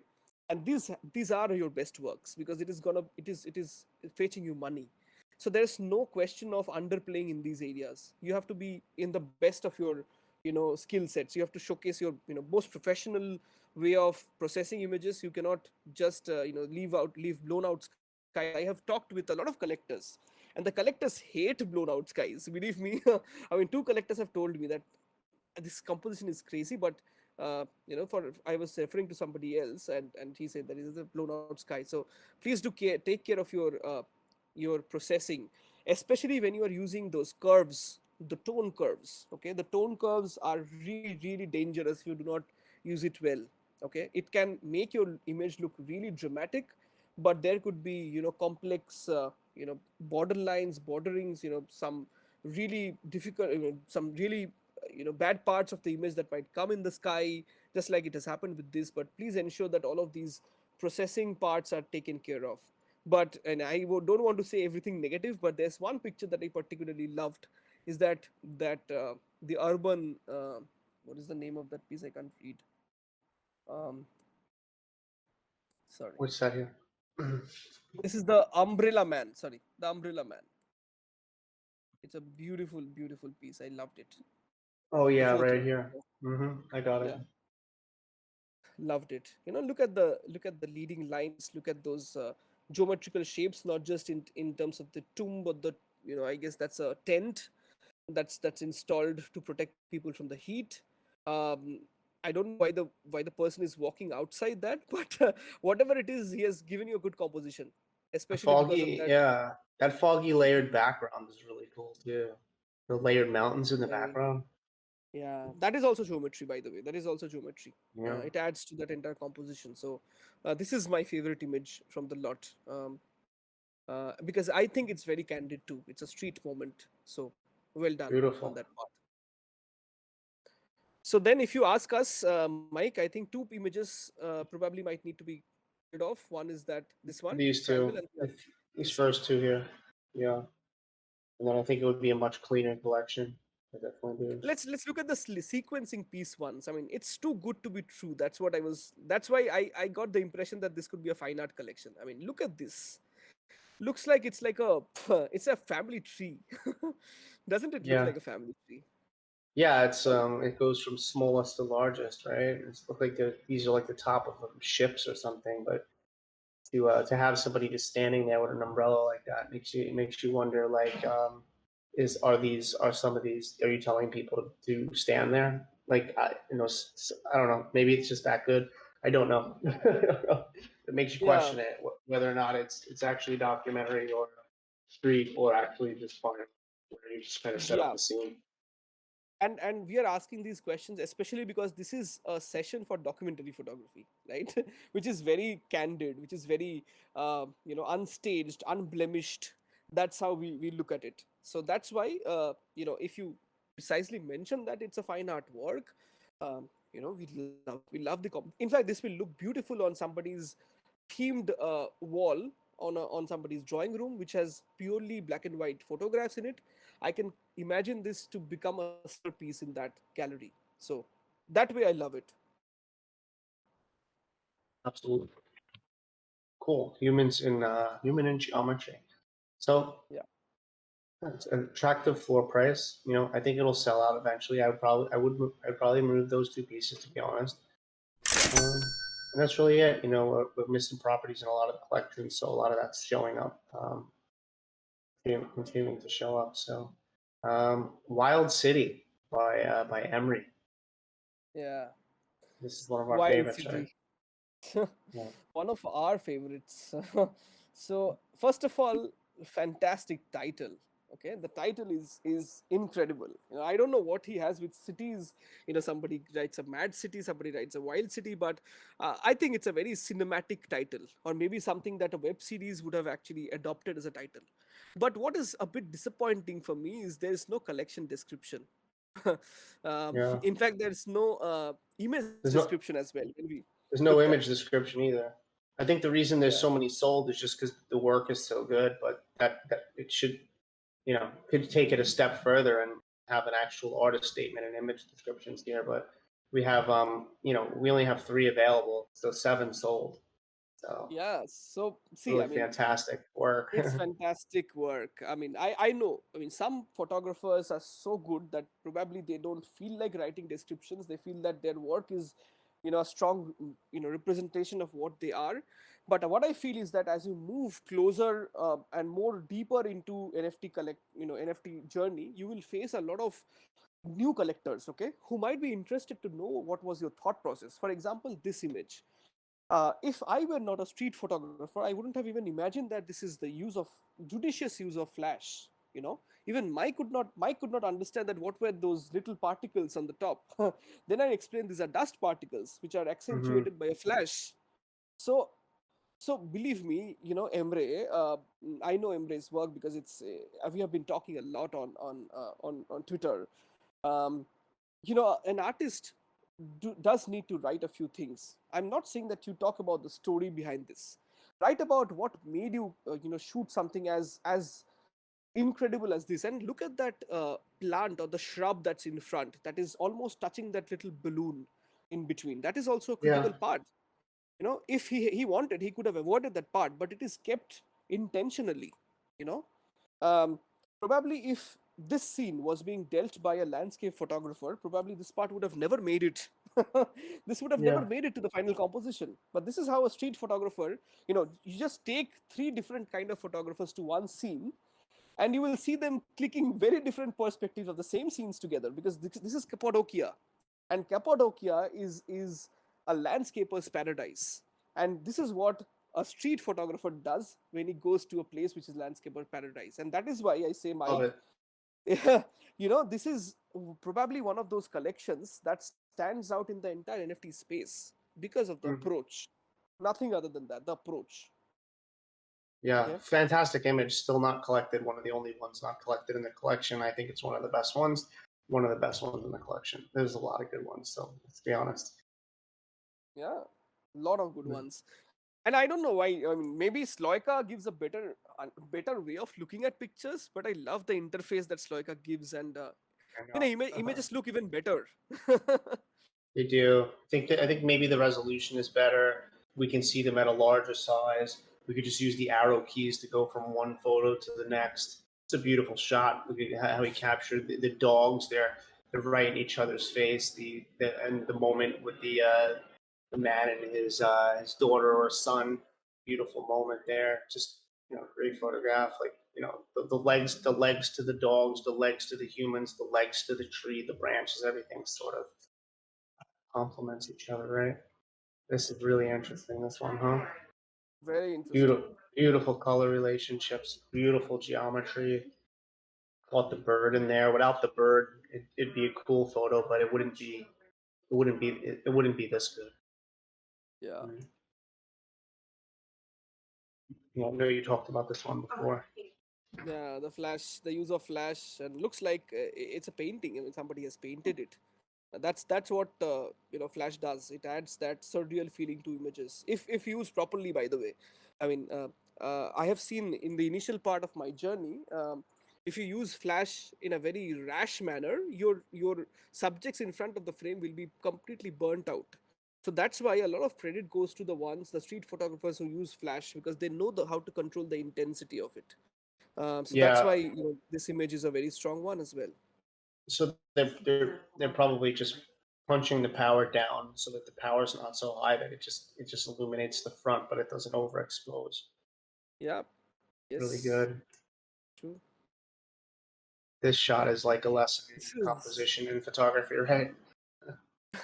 you know, we have a small story about this shot, because what happens is there are pictures, there are photographs which might not appeal to you at the first instance that you see it, but like wine, the more old it gets, it becomes better. Certain and Sunny faced this when in the initial days we were dissecting a few collections, and he saw this picture. He asked me that what is going on here and there. I talked about the triangle compositions, etc., etc. It did not appeal to him at the first instance, and then he went back. He sat with us. He understood the complexities of street photography. He saw that the person at the back and the person in front, the little cats, they form at least 7 to 8 triangles inside the same picture, and that intrigued him so much. So I think this is a beauty of street photography. It never gets old. The more you look at a picture, it shows that you have missed out on something that you might have, probably would have seen it in the first instance, and that makes you look at it again. And that is why he collected it. And look at this first cat. I mean, it almost is another visual flow that you start from the right hand side of the screen, you Points move. the tail Yeah, points to the next cat. yeah, absolutely. So it gives the viewer a return to actually move with the flow of the screen. So in overall, it's a genius image. How on earth can somebody be so perfect? Yeah, Yeah. Not exceptional. only does it form triangles, but it forms a circle of what's happening throughout the whole image. It's like a huge circle. And And the you could person start is it. wearing a mask. Yeah. You could start And it from anywhere. You could start the circle from here, and it goes this way. absolutely, And it points up, boom, back this way, go this way. yeah. Like And one more thing which people probably missed out is that it is also a documentary shot of the times that these people are in. The shops are closed. The person is wearing a mask. This is a COVID photo as well. for sure. Yeah. Documentary of the COVID Fantastic. times. Fantastic work. this, I like how this is you like a talked role about reversal. how it's a reversal. Yeah. Yeah, I mean, like the one who's supposed to sit at the back is sitting in front, and and the light, it's like he's the boss of the scene. He's about to get dinner served to him at the table. And the guy in the back is like the dog. He's like he looks he has that kind of pan thing with his hands there and his head up like he's the one that's begging. Yeah. Beautiful light, colors, right? This guy's good, man. I'm gonna follow. Look at this. I'm gonna follow a lot more of his work after seeing this stuff. Emery, this is really fantastic stuff. Yeah, this is again that larger than life scenario. It's look like that cat is controlling the scene. So yeah, this is what I think street photographers have done over the years, is that they have made certain impossible compositions look very possible. Like this, this not only uses flash, but imagine how much close that a person has moved into the screen, into the scene, to have shot this. Almost literally that the camera would have been in front of the cat's face. And still the cat did not move. So it also means that the person is strategic, probably has made that bond with the cat that it did not fly. uh, Exactly. It's amazing. This is great with all the COVID masks and the Chihuahua. yeah. Wild when he comes up. This is a freaking bat. He captured a bat. Like That too with okay, flash. with flash. Wow, the colors. Yeah, and then This is a this is dream shot. Yeah. it's not sold. This is the one that's not sold. I think that's so the opening photo and the closing photo are the ones that are not sold, and usually openers and closers are the best photos in the collection. This shot is I think insane. I think because of the fact The that the pricing price was too diverse. this There are certain this shots is point 0.5, is half an ETH, yeah. and there were other pictures that were point 0.1. So that means it's like a 4x, I mean 5x jump in 5x. price. So which is a bit confusing for the collectors. So I think in my opinion, the prices of the other photos should not have been point 0.1. It should have been at least point 0.2 or 0.25, just like this one. I mean, all the photos were either point 0.1 or 0.15 maximum. So that means the Wow. gap would have been a bit less. But I think this photo is a steal for 0.25 because it's so good. It's Yeah. done so well. It's So amazing. and it It really- deserves the price. Let's be honest, it deserves Yeah. that 0.5. Yeah. So really, our only critique on this collection is that, the price fluctuation, and then also the lack of description in each photograph, and the lack of artist statement. But other than that, obviously phenomenal collection. So I'm good on this one. I'm good on speaking on this. I think we can move on. Yeah, unless and until Emre wants to say something. Emre is here, Oh, I he's guess. here. Sure, sure.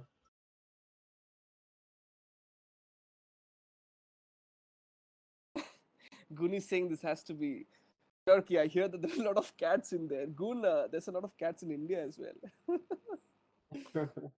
My cat's on my lap right now. Uh, All right, let's go on to the next one. If he shows up, then he'll show up. So. He did yeah, Emre unmute. is. Oh, I think he might be Oh, trying. cool. Can you hear me now? Yep. Yes, my boy. Go ahead. I want to hear about Hello? this flat. I want to hear about this flash photography. I could hear him, but I don't think he could hear us. Yeah.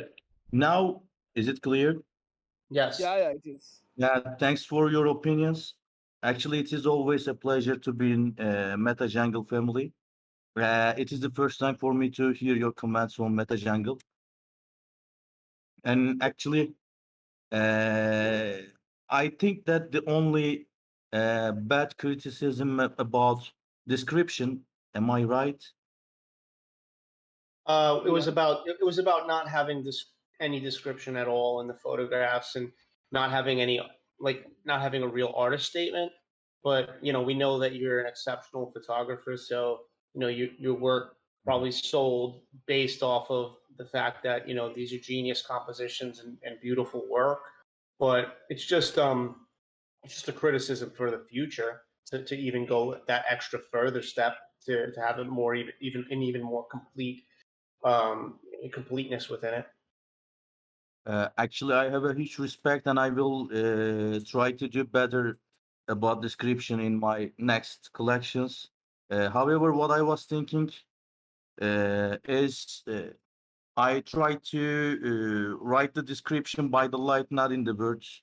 That is why I try to use not so much words to. I don't want to lead viewers to certain feelings or certain emotions. That is why I avoid from using a lot of descriptions. I just focus on titles and the short description of collection. But I will try to do my better to do in next collections. Yeah, I so will try to do my better. maybe you don't have to talk about anything to sway the emotions or opinions of others, and maybe you speak about like what interests me about this is like that you used a flash to like light up the front of this image. So Yes, you are right. like maybe writing about what it was like to take this image, and how it was to get down low, and why you chose to keep an element like this in the frame and stuff like that. Like that type of stuff interests me. Yes, yes, you are Yeah. totally right. I can, but in street photography, actually, too, and I just try to arouse question marks in mind.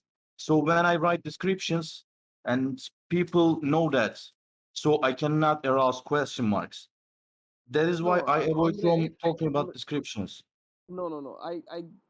We talked about this, Emre. So this is a way. You don't have to Yes, write a lot about the interpretation of the images. Write about your own experience. What was it to visit Cappadocia and with a very different mindset. You know, write your own thought process, your own perspective about why you went there and created something out of the box. You don't have to write interpretation of the images. Don't have to be technical. you know Make the viewer go with you alongside in the journey. That is how you will create that bond. Because see, maybe a lot of collectors now understand street photography, but there will be a lot of people in the future who will be coming in who might not know much, right? So in that case, what will happen is it will help you to diversify your own set of collectors if you manage to write that personalized description in it. This is what we are trying to say. yes, yes, you are right. I actually didn't do that, and I will definitely do that for my next collection if this one will be sold out soon. But you are right, I can see your point, and that is why I'm thankful to you for your instructions and guiding me for better collections. So, Emre, Well, one last question that I had before Mike goes is why is so much of diversity in pricing in this collection? I mean, why did you have one image at 0.05? Um, what was the reason behind this? Actually, it was all about my bond with the photos. It was all about my bond with the photos. If I think that I'm very close to the photo and I try to use expensive prices. That I is mean, Just understood. about my relations with the photos. I mean that's fair, I guess, because like if he's not willing to sell it for less than that, then that's his, that's his prerogative, right? So, um, I mean, I guess it could affect collector's choice, like because I mean, I know that Sammy, you said some of these were like 0.1 or 0.15. Yeah. So, if some of these were 0.1, is this image 5 times more attractive to a collector? I don't know. I'm very attracted to this one too. I'm not sure that this shot is 2 times more attractive to me than this one. Maybe 1.5, but everyone's different. Um, Yeah. yeah, this one, I don't. What did this sell for? Because this is it doesn't tell us. That's the thing. Uh, Yeah. This is the Yes, yes, I think you are right, but it's not about the viewer's point. And yes, yeah, any 1.1 can affect you much more than 1.5, but it doesn't mean that this photo is worse than the others. And I don't mean that 1.5 is better than others. I just say that I have more emotional bond with the higher prices. It's all about yeah. my emotions, not the viewers' emotions. And it's really an honor for me that you like that the first image. I'm I but Emre, you haven't mentioned that in the description. That is why the description is also important. That why is that 0.5? Why is You the other ones at yes, 0.15? talk Right? about That is that why. because Yeah. I can't make an argument to that, because like that's that's your own emotional bond. It's your artwork. Like if you're not willing to sell that for less than 0.5, then it shouldn't be less than 0.5. But I think it's a good idea to write in the description about, there's nothing written here. So like that you have a strong emotional connection to this image, and why. That's a good that would be a good description for you because you're not giving away any information or changing anyone's view about their perception of the photo, but it actually lets us know that like this photographer holds this photograph dearly to his heart, and so that might be the difference between maybe someone spending the 0.5. Yes, you are right. I should have written something about prices too. I should have written more about the description. But uh, at first, I just thought that it's all about light, not about words. That's why I avoid from writing because I thought that the description guide viewers for some certain feeling and thoughts. But after listening to you, I can say that you are right. For example, I can write about prices too, but I didn't do that. It's my mistake. And You uh, could, I think you could still do that. But let me ask you something. You used a flash in this photo, used a flash so that I could show the snow. Because this is something yes, that I wouldn't have thought about doing, and maybe I need to attach a flash more often. Because otherwise, you wouldn't be able to see the snow falling like that, and this yes, image wouldn't be as strong, right? yes, So, what do you? So what when you use your flash, you put your flash on a manual settings, and you control how much flash output comes out. yeah. Actually, now, uh, just before answering your question, I just like to say that yes, you are right. The description is something that I needed, but I didn't do that. Now, for your question, I always use my flash in manual mode.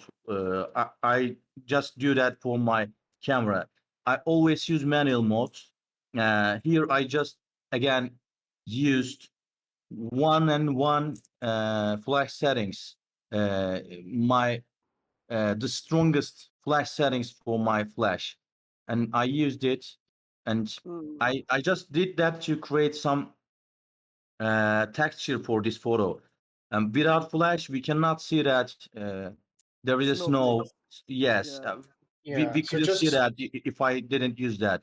That is why I just try to do that to improve my atmosphere, just like in the yes. first photo.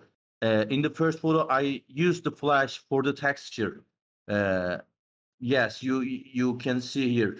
I just wanted people to think that there are stars, but there are no stars.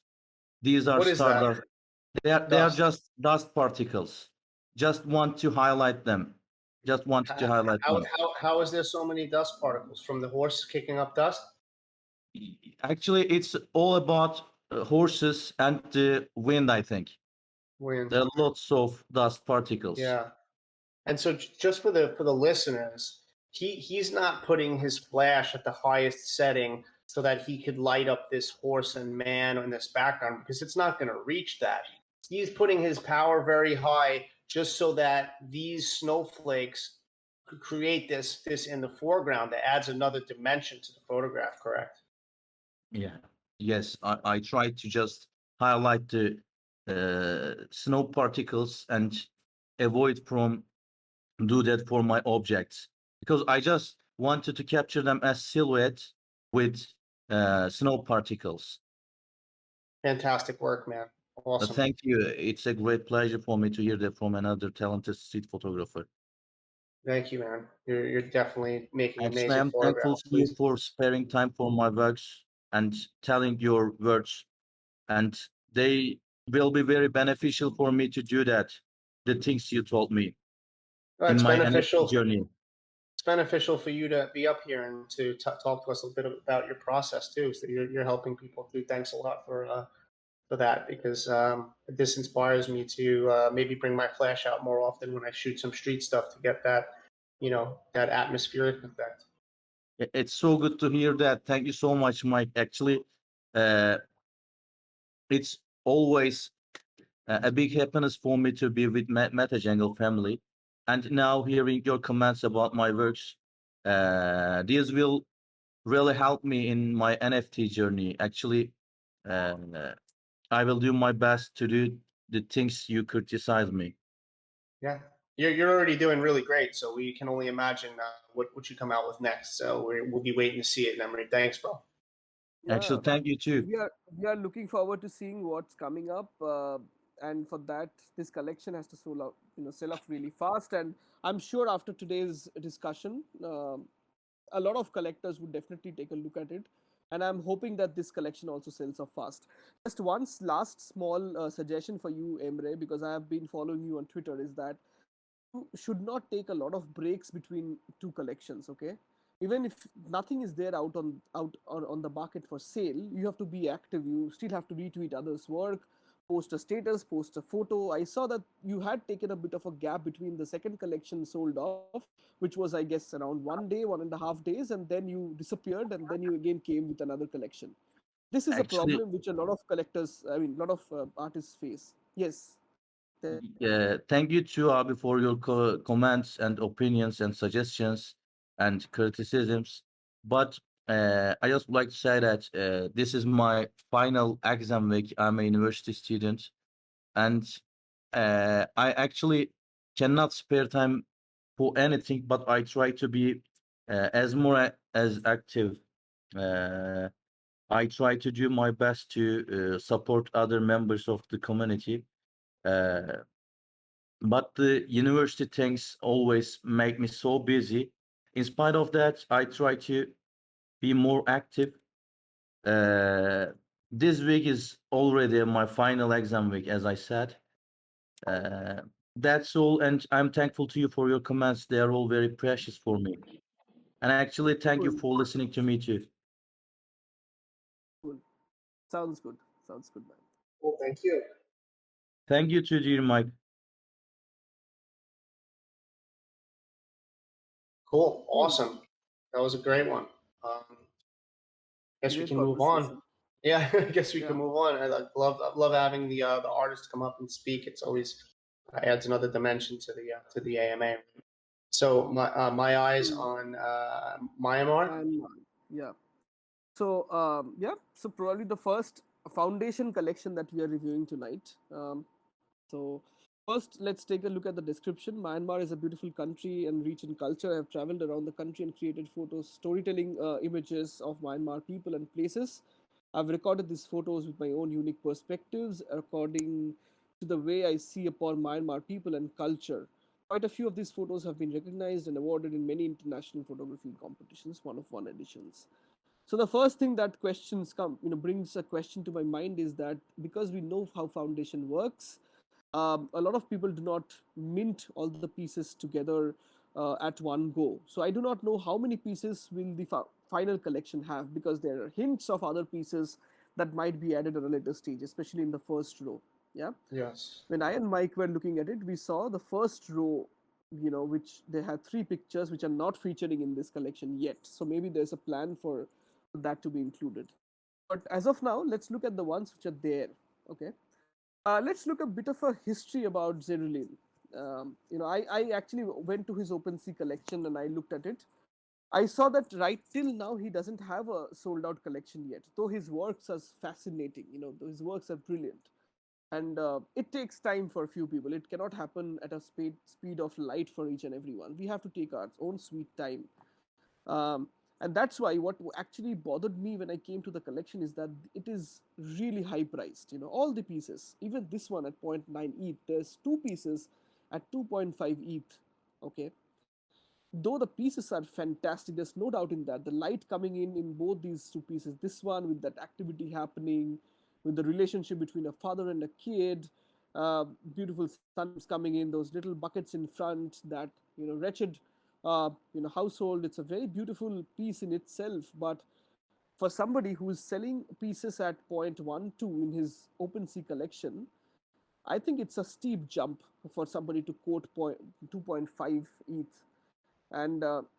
And this one, even this one, I love this image. I am a big fan of light, and Mike would know because my first collection was about light itself. I have a strong liking towards natural light and the light beams coming in, almost like enlightenment. That little beam coming in and hitting that llama, right, in front, and that worship, that cleaning process is happening. Overall, it's a brilliant image, no doubt in that. But um, is it very easy for somebody to sell at 2.5 ETH? No, it is not. Maybe there could be one-off case where one whale collector might come in one day and just place your bid, but it actually is difficult. And that one, the other one of the marketplace, I've seen a very similar picture in his collection. Yeah, this one. From his dyeing collection of dyeing clothes, where I have seen a similar scene which was priced at almost 0.12 or 0.13 or 0.15, something like that. And suddenly this image, which is also a very beautiful one with those shadows coming in, etc., colors coming in, but 1.5 ETH is a bit of a demand, too much of a demand right now. And it started with 2 ETH, and then he had reduced prices. So I think it's important for you to understand that what is the goal of it. If it's to keep some of the pieces up there for a while, I don't care about it. That whenever it sells, it's fine.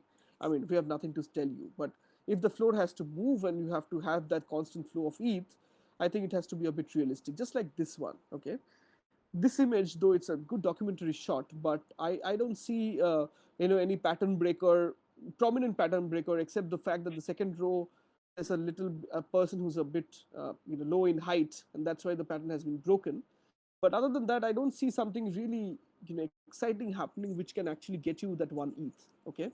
So Zeril, this is not to discourage you to have such high prices, but I'm purely talking from the point of view of the floor moving. Now, if I were you, okay, probably I would have had like those 3 pieces, like that cover photo. Yeah, those. Oh yeah, there's Yeah, 3 pieces that are at the top. That this piece, yeah, this piece. and this piece that looked like really, really phenomenal shots. Even the woman down here holding this, I think those 1, 2, 3, Even the 4. nets, even the Yeah, nets. You look at that left. Yeah, that yeah, image. I yeah. think Those this might would be have some of the been the best. first. Yeah. Hmm. So, Hmm. in my opinion, if those pieces were the first ones to be there, and I think it would have been brought in more dynamics into the collection. Maybe on a day that gas is low, you can think about adding these pieces as well. That will make a cohesive collection, and maybe tone down the prices a bit, at least for one or two pieces, just to see the flow. Because once you have an auction going on, if that auction is a high priced auction, it will show on the opening page of foundation, then maybe somebody will land up to your collection. And then I am not saying that it will not sell at 2.5, it can definitely sell. I'm purely talking from the point of view of your historic collections. So in Yeah, my opinion, your photography, yeah. Go ahead. Go ahead. just speaking with some collectors yesterday. I was speaking with some big collectors like Deesvi and Farouk, who's the leader of who's the creator of Rug Radio and a bunch of other people. They're not necessarily willing to spend more ETH right now in this current market. So like raising prices to meet the USD value that you used to be able to get by raising ETH is not might not necessarily be a great idea. I mean, not to say that there aren't some collectors out there that will bring in USD capital and be able to get it at a discount. I think they're sort of far and few between right now, and I think collectors have grown a bit more, weary and a bit more uncertain. And so raising the price in ETH right now is probably something that I personally wouldn't do or recommend. But it's not to say that someone can't come along and scoop that up. I don't know, but I do agree on the pricing here. If you haven't had previous sold out collections, or if you aren't like very well known in the space or very active, then this is going to be a much harder, longer process. Absolutely. Mm-hmm. Cool. Let's move on then. Other than that, I think very beautiful work. We can go to the next collection. Yeah, absolutely. Cool. Okay. Threshold in the city of Bodrum. Threshold, the point that is difficult to overcome for psychological reasons. The documentary project is about waiting, sharing, and life struggles of refugees who took refuge in Turkey, and some of them trying to go to European countries in the hope of a better life in Bodrum Peninsula, which is one of the transition points to Europe, the last threshold both physically and psychologically before Europe. The photos were taken during 2015 to 2016, the Syrian civil war. Many people came to Turkey to migrate to Europe from Middle East and Far East countries with refugees. The regular migrant movement continues today. This collection has 15 photographs, and Ahmed Salgar is the photographer. So again, another very strong documentary collection. I'm glad that so many documentary. I mean, I actually did not know, to be honest, that so many documentary collections are actually there up on blockchain. I mean, till that AMA came in, and I'm glad that there are so many such beautiful, strong, poignant works that are there, which are not necessarily beautiful to look at, but these are strong stories that bring are strong stories. So one thing is very clear: this is a documentary work of migrants who are illegally migrating from one part of the country to the other. And this is about how they have how their process is, like how the migration process works, the pain, the anxiety. If they are caught, some of them are actually questioned or interrogated by the police, and their expressions. So human expression is a huge part of this entire collection. That is what I understood when I looked at the pictures. And the one that is sold right now, it is the most, it is the strongest of the lot, and it is an incredible shot. Yeah, this one, where you see a little baby being handed out, the way that the baby is fluttering those hands, and the person is handing over, and everything looks like I am pretty much there in the moment. It's such a strong moment. And here it shows the vulnerability of people. It shows that even at times these lightest of moments can actually, define that entire spectrum of human relationships, human bonds. And this is what we see when we see in this picture. And I think it's a brilliant moment. As a documentary photographer, we get carried away by what is happening in the scene, but to pay attention to these bit of details, it's a great attribute. So I congratulations on this sale. It is worthy Yeah, of a sale. it's Leslie Spurlock. Something I've been noticing a lot about her lately is that she'll come into a lot of these collections that don't have many sales or like emerging photographers, and she'll come and she'll scoop a really strong photo, and she'll move on, and she'll do that in multiple collections. She's a really big supporter of emerging artists, but she's also has a really good eye for picking a really strong piece. So Yeah, uh, because she is a photojournalist herself. That's why yeah, she understands these compositions quite well. But that's let's come to the talk that we actually wanted to put a bit of a stress upon that. sure. Uh, let's first of all 15 items. Okay, the first thing that struck me is that are these 15 items actually adding to the story in itself as a photo story? I did not look at it as a collection on blockchain. Okay, I first looked at it as a photo story in itself, and I saw that the photo story is actually coming out to be pretty strong. That credit I must give to Ahmed, that he has probably plugged in all the ends. There couldn't have been a better way of representing a photo story.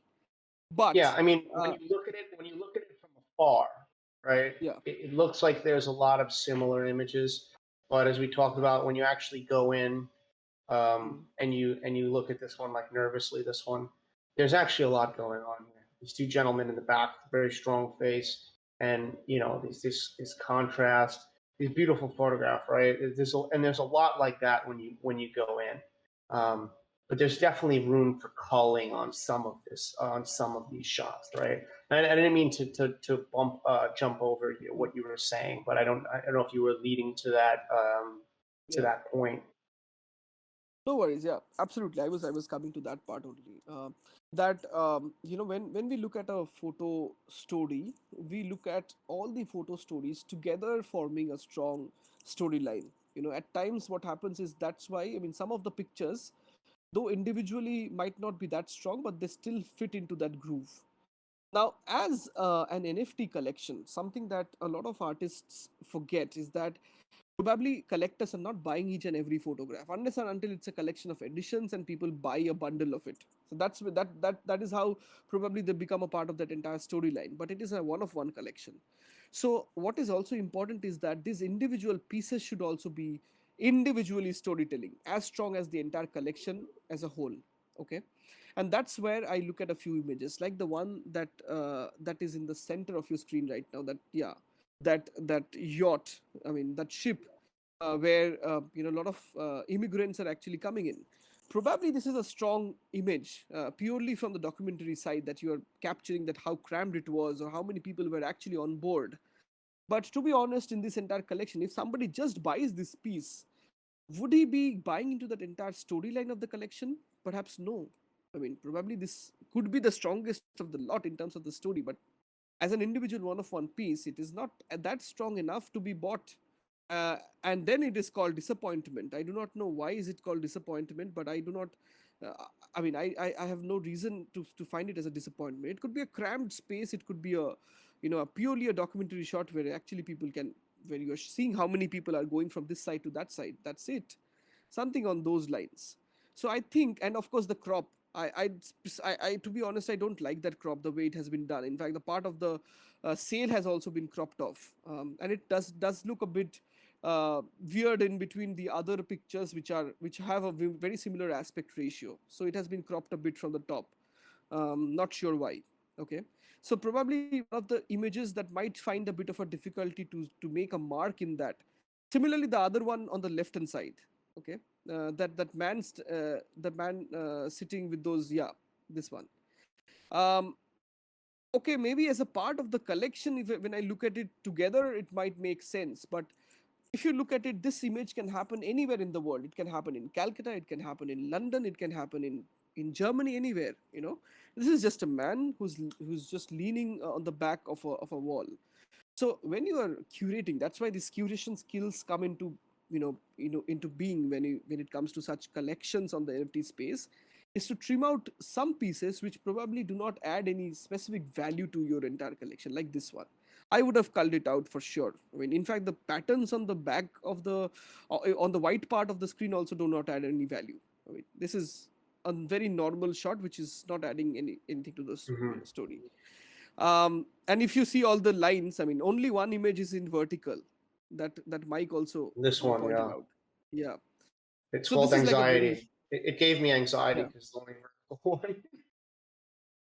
Yeah, so it is. There is a reason why Mike also felt that anxiety is because of the lower half of the screen where people are looking anxious.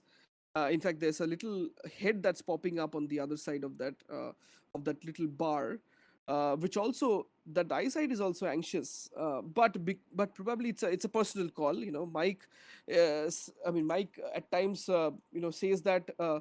Probably you should look at the aspect ratios or the orientation of these pictures, but to be honest, if this was that strong enough, I would have also said that maybe keep it. But I think there's a bit of a discomfort that's happening to the eye, primarily because that upper half of that person's eye has been cropped off, and that right hand side of that image being a bit of a blown out, and it takes my eyes towards that juncture, whereas my eye should be towards the lower half of the image. So that's why I feel that compositionally this image is a bit weak, though it does give us anxiety. That's 100%. There's no guarantee. There's no denying that. Okay. Also, there was one picture where a person was lying down on the ground. Um, This yeah, one this here. one. So while I understand that the entire perspective is to show that the situation was not very good, people were lying down on the bare ground just by using a bit of a mattress alongside all the luggage here and there, but I felt that there's a lot of empty space or free space that could have been utilized in some way or the other. But there is a stronger version of this image, by the way, which is called Mother or Mom, I guess. That was the name of that image, where the entire family was lying down. Yeah, this is the one. Chaos happening here, but at the same time, as they say, chaos has an underlying order to it. You see that those little kids are sleeping in front, their moms are still awake, they're looking at their kids, and there's another person who's sleeping at the background. But essentially, it does convey that meaning of the story that you wanted to convey through the other image. So for me, this is a stronger composition than that. You can easily omit it because it shows the same story, that too with a bit of a twist. So if you actually proceed in this rational way, you yourself can actually trim down your collection to much less. I think it will come out Exactly. to 8 to 10 images after our discussion today. I think 15 is a lot. I think there's some images that speak the same language, and I think that there's some that are better than others. This image for me, it wasn't as strong as some of the other ones in there as well. Yeah, I think this was Yeah, also use of flash. I mean, this is another example of how you use flash, but probably not in the light intensity, because the subject and the ground has also been lit. Okay, so maybe the intensity of the flash could have been controlled a bit better.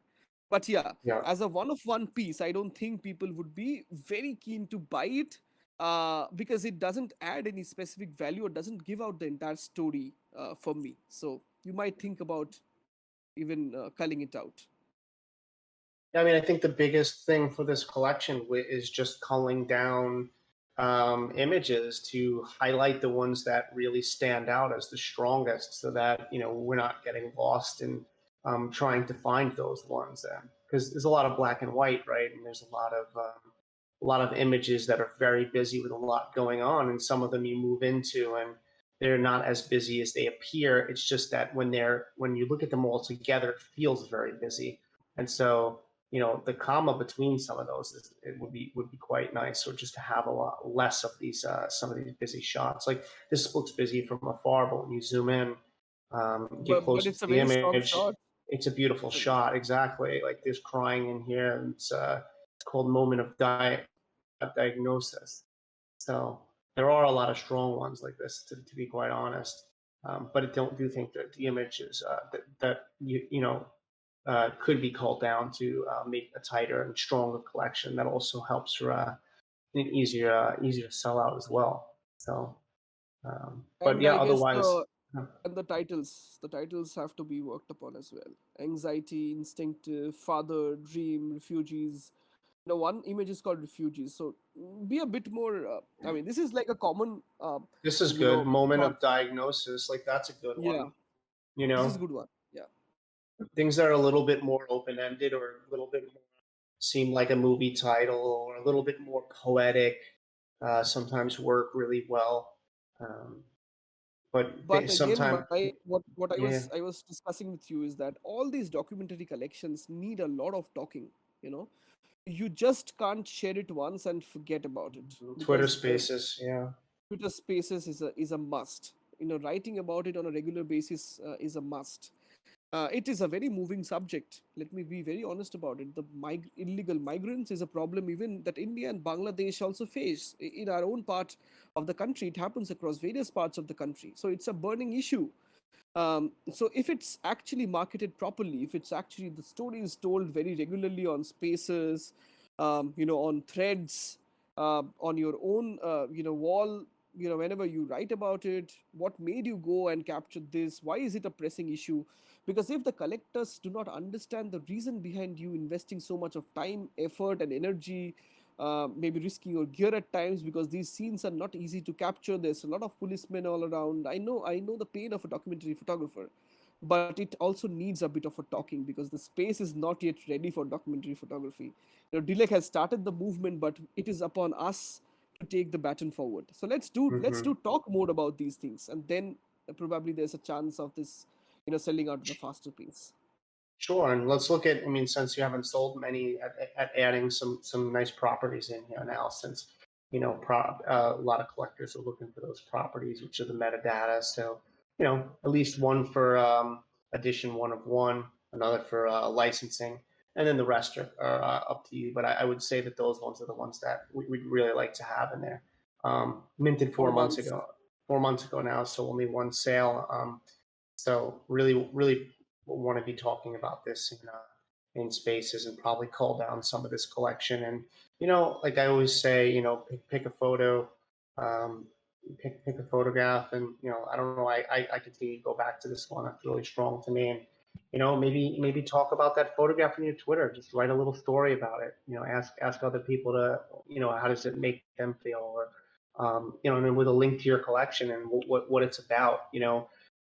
Posts like that every other day, or maybe even twice, bi-weekly or something, could really help just get some more eyes on your project. Because then someone like me will retweet it, and so MetaJungle will retweet it, and Sammy, and then some more and more eyes on this. But if it just sits on OpenSea and it won't move just sitting on OpenSea, because there's so much saturation on there. It's really up to us to build the relationships with those people and in the community, and let them know what we've worked on and why it's important to us.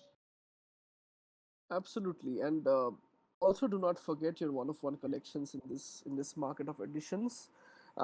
Give everything importance. Don't just disregard these, because the only way one-of-one season is gonna come back is when we as photographers start to push it again. We Else, it's bring it only back. gonna be, yeah. Yeah, It's on us.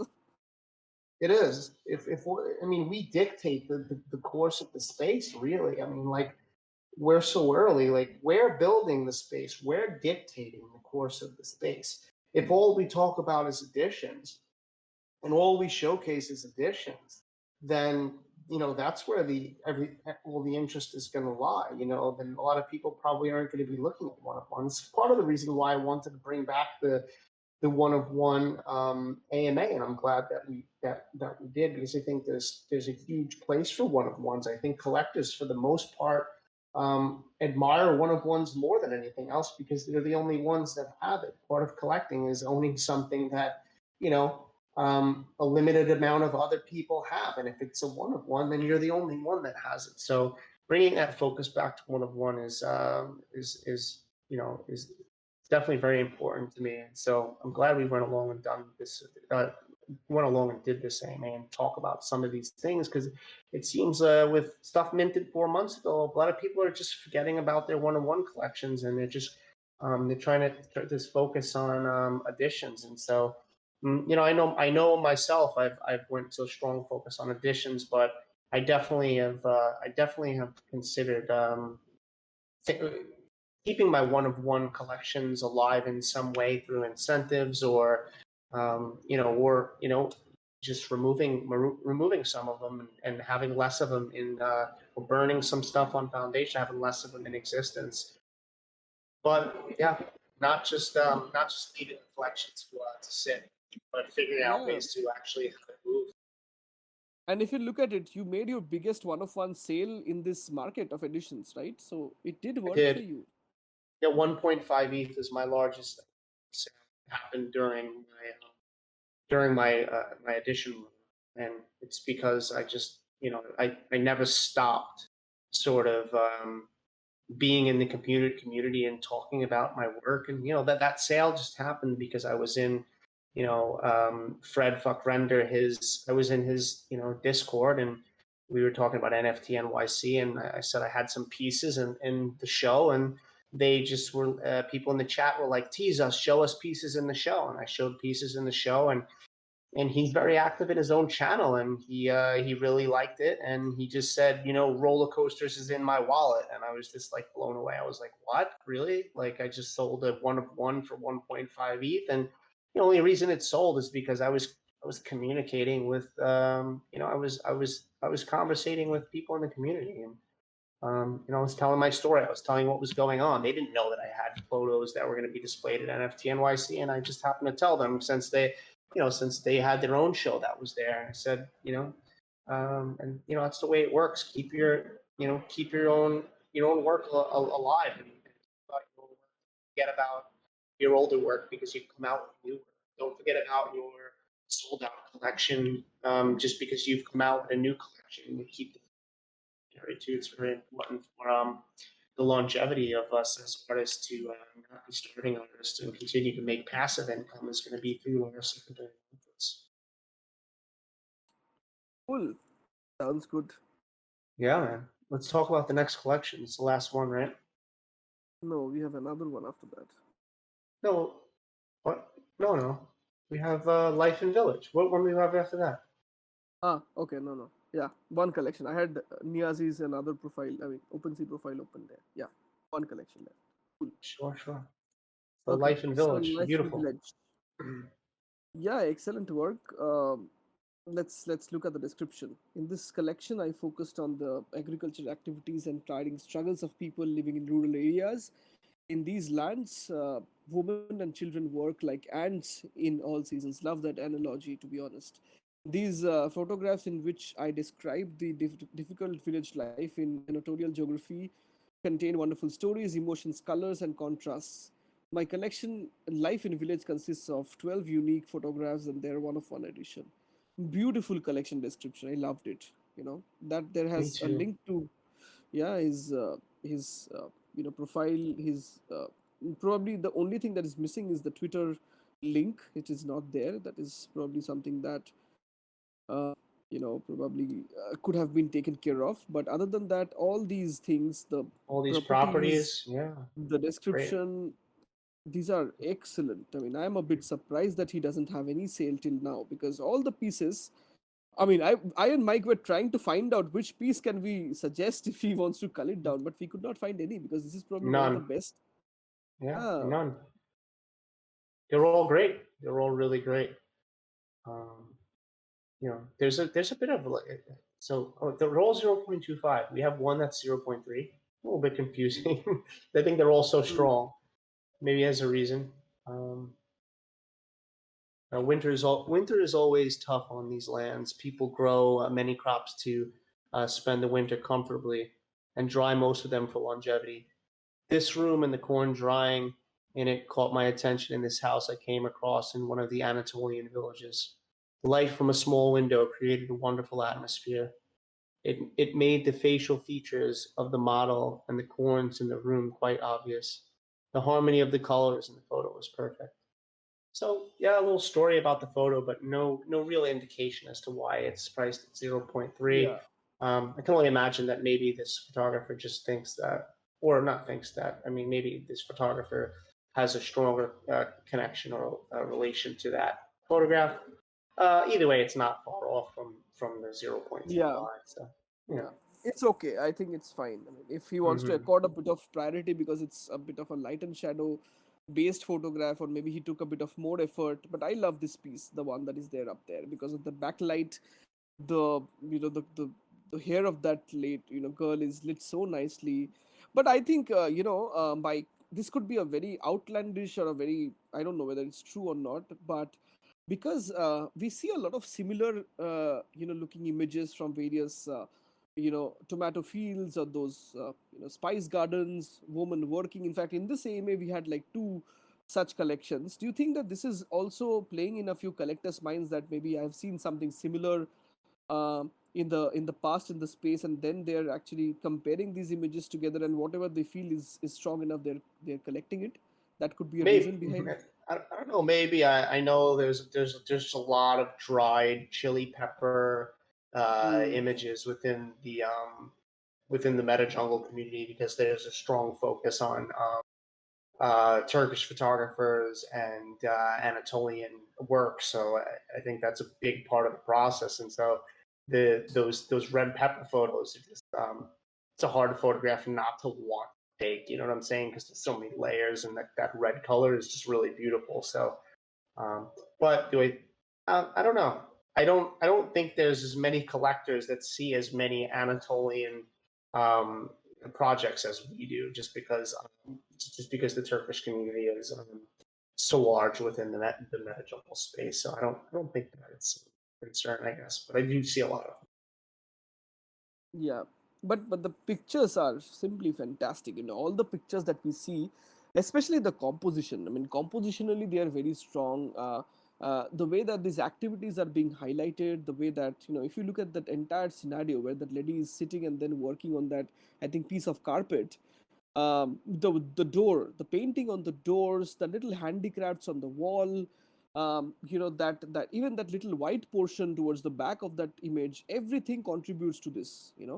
And that is the beauty, that if you show that environment of a person, of a lady, and this is a lady focused entire project, which is very strong in itself. In fact, that mercy piece is also very strong. I was thinking, yeah, this is obviously because of the skyscape and the activity, and the use of low angle shots, and that little person sitting there, getting closer. I mean, getting a bit of top. I mean, I call it uh, uh, top down, not top down really, but then the camera is placing, it's a bit of a distortion that has happened in that frame.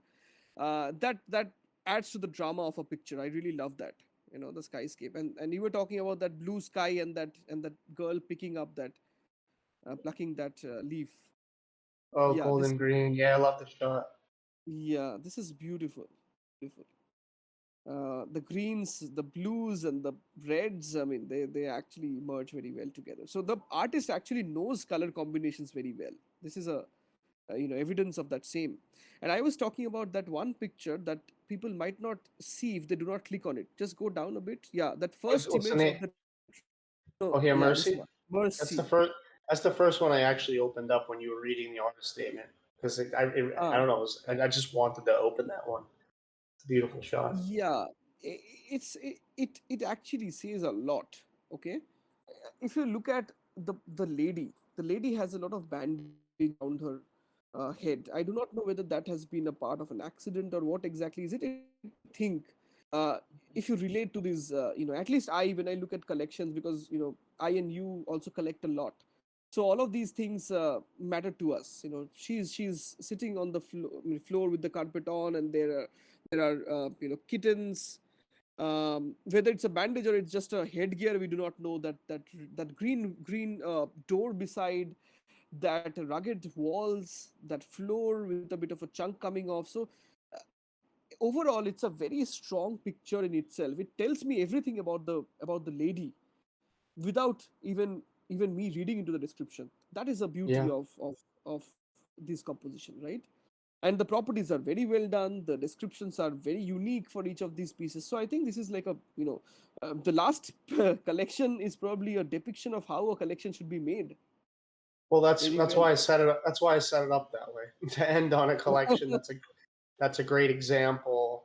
Um, to how to create a collection, 12 pieces looks very nice. 12 pieces also looks very nice when the photographs are really beautiful, when there's multiple perspectives, top-down views, bottom-up views, portrait views, inside a home with light coming in, down views from below, like the golden green, this shot. Like there's collections that can have 12 pieces that just look like clustered up, like whoa, like this is very busy. But then there's 12 pieces like this that's very, very easy on my eyes and very simply for me to move around and go from one image to the next. The subjects are very clear, they're not on top of each other. Really, really well done. Pricing is just like 0.25 just about across the board. Description for each image, an artist statement that is not too long but reads well enough for us to understand what we're looking at. Really well done. I don't have much, I don't have any much to give except for, that no one owns any of these, and let's see when they were minted. Um, this is usually the biggest critique, right? 3 months ago, no sales, and so so what's going on? Is the artist? Is it because of the edition time that we went through? Is it because the artist is not talking in space? Is it because the artist doesn't isn't talking about the individual photographs and tweeting about it, is not active, or there's so much that goes into it outside of being just a great artist that can create and curate a solid body of work. It's a lot has to do with how are their eyes on the actual work, who's seeing it, So is my it, right? understanding about the artist is, because we dissected a bit and we looked at what he has done in the past, is the only success that he had previously was with his drone shots, okay, where he had around 4 sales. That was his past collection on Eye Okay, of let's My look. Drone. It's an eye. If you just click on that, you will see that in the collections. Yeah, I Created. created. Yeah, see Well, that OpenSea is the starting to Eye look of My. better. Yeah, Yeah. it's starting to look better, OpenSea. Yeah, that's good. 5 owners, 10 items. Yeah, Yeah. So beautiful stuff, maybe but no. not better than the other stuff. I don't think. Not Yeah. necessarily. So it is a very classic case, exactly what has happened to my work as well. Even my last collection has a few pieces left in it, and it is essentially my best work if you compare the other 3 sold out collections. That so probably what is happening is that um, it is that the collectors are not associating this kind of photography with this person, possible, because he might not have been promoting it much. I He's mean, I think it's yeah. also the fact that this came out 6 months ago when the market was actually buying a lot of one of ones, and it's also priced at 0.1 6 months ago. So I think that has something to do with it. Timing means a lot in the market. It sucks that it does, but it does.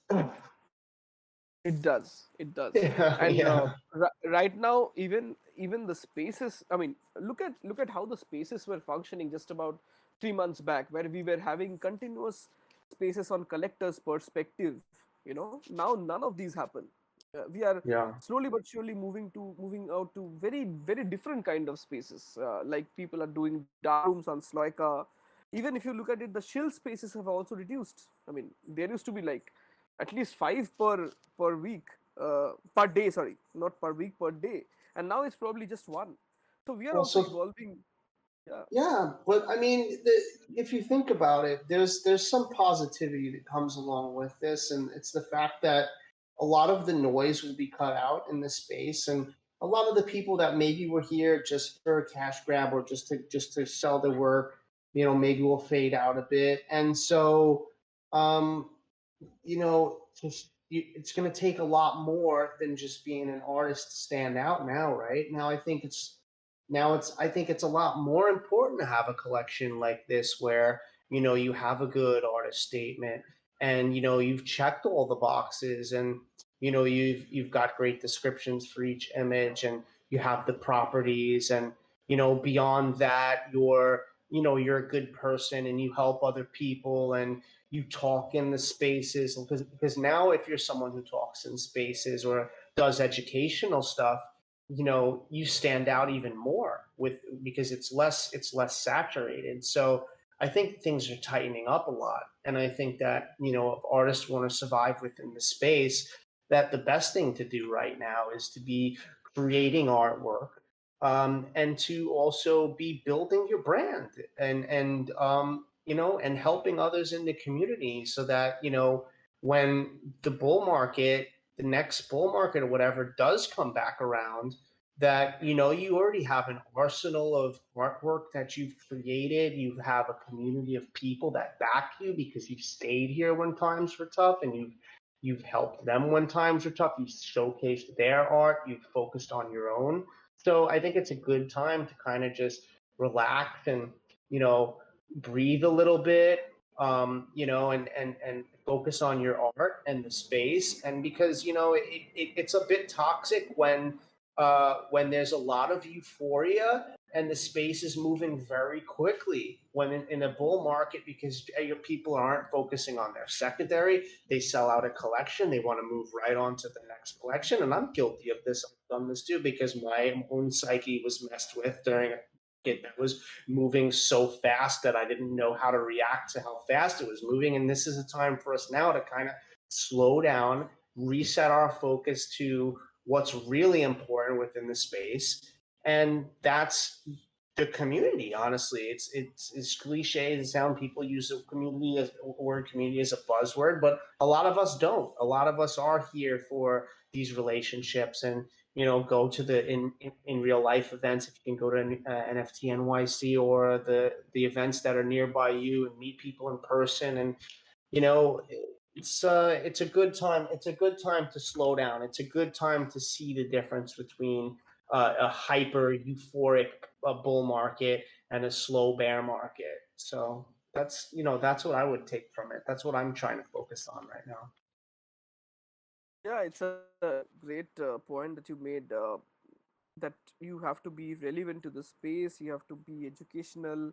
You have to make your value shown in the market, established in the market, so that you not only stick to your original set of collectors, but you also diversify. And I feel that a lot of us are actually doing it very well, but for the ones who are actually struggling because of the language barrier, the MetaJungle community is always there to help you. So don't ever hesitate to DM any one of us. Emma is also here, Boss Mom is also here, Goon is here. All of us are ready to help. Language is not a problem. So don't even think that you will be stuck because of the collection descriptions. There will be multiple people in the loop who can help.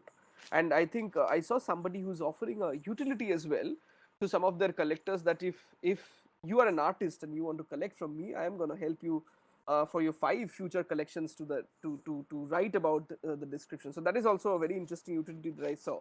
So I think the space is moving fast. People are innovating very nicely. People are adding so many new things to their collections. For example, I saw Tapan adding a VR experience alongside of his edition piece. So believe me, this space is moving faster than the speed of light. Probably tomorrow, if you are off for a day, lot of things will happen, but what will remain with you is your art, is your work, your portfolio. Whatever changes happen, some artists are definitely going to make sales, irrespective of the market conditions. It is happening even now, and this is about you. You will set your own value. So it's also important to converse with people. Don't think that if your collection has been sold out, that's the end of the story, because now people say this word very very consciously, that it is sold out on primary. So there's a big black hole that people are trying to decode about the secondary, which is still a big mystery for us. But then whatever is a It's mystery will very also have hard. a solution. Yeah. It's very difficult to sell on the secondary market. It's not. Yeah, I mean, and you don't have a control. it's much Yeah. easier. It's much easier last year. I'm sure last June, when the market was euphoric and hyper. I'm sure people were just buying off of the secondary because they liked the work, and the collection became popular, and it was a collection from someone who's respected in the space, and so people just kept buying and buying and buying. But right now, it's definitely not easy to sell work on secondary, but it's not a good idea to sell out on primary and then just come out with a new collection immediately either. Yeah, It's a good time exactly. to try to. But yeah, I think in short, like what I'm trying to say is that like it's a good time right now to kind of tie all the knots on all the areas maybe that you were missing. Like maybe brush up on your writing, maybe brush up on your titles and your descriptions. Have your new work have the properties within it. Attend a few spaces, talk more about your work and other people's work.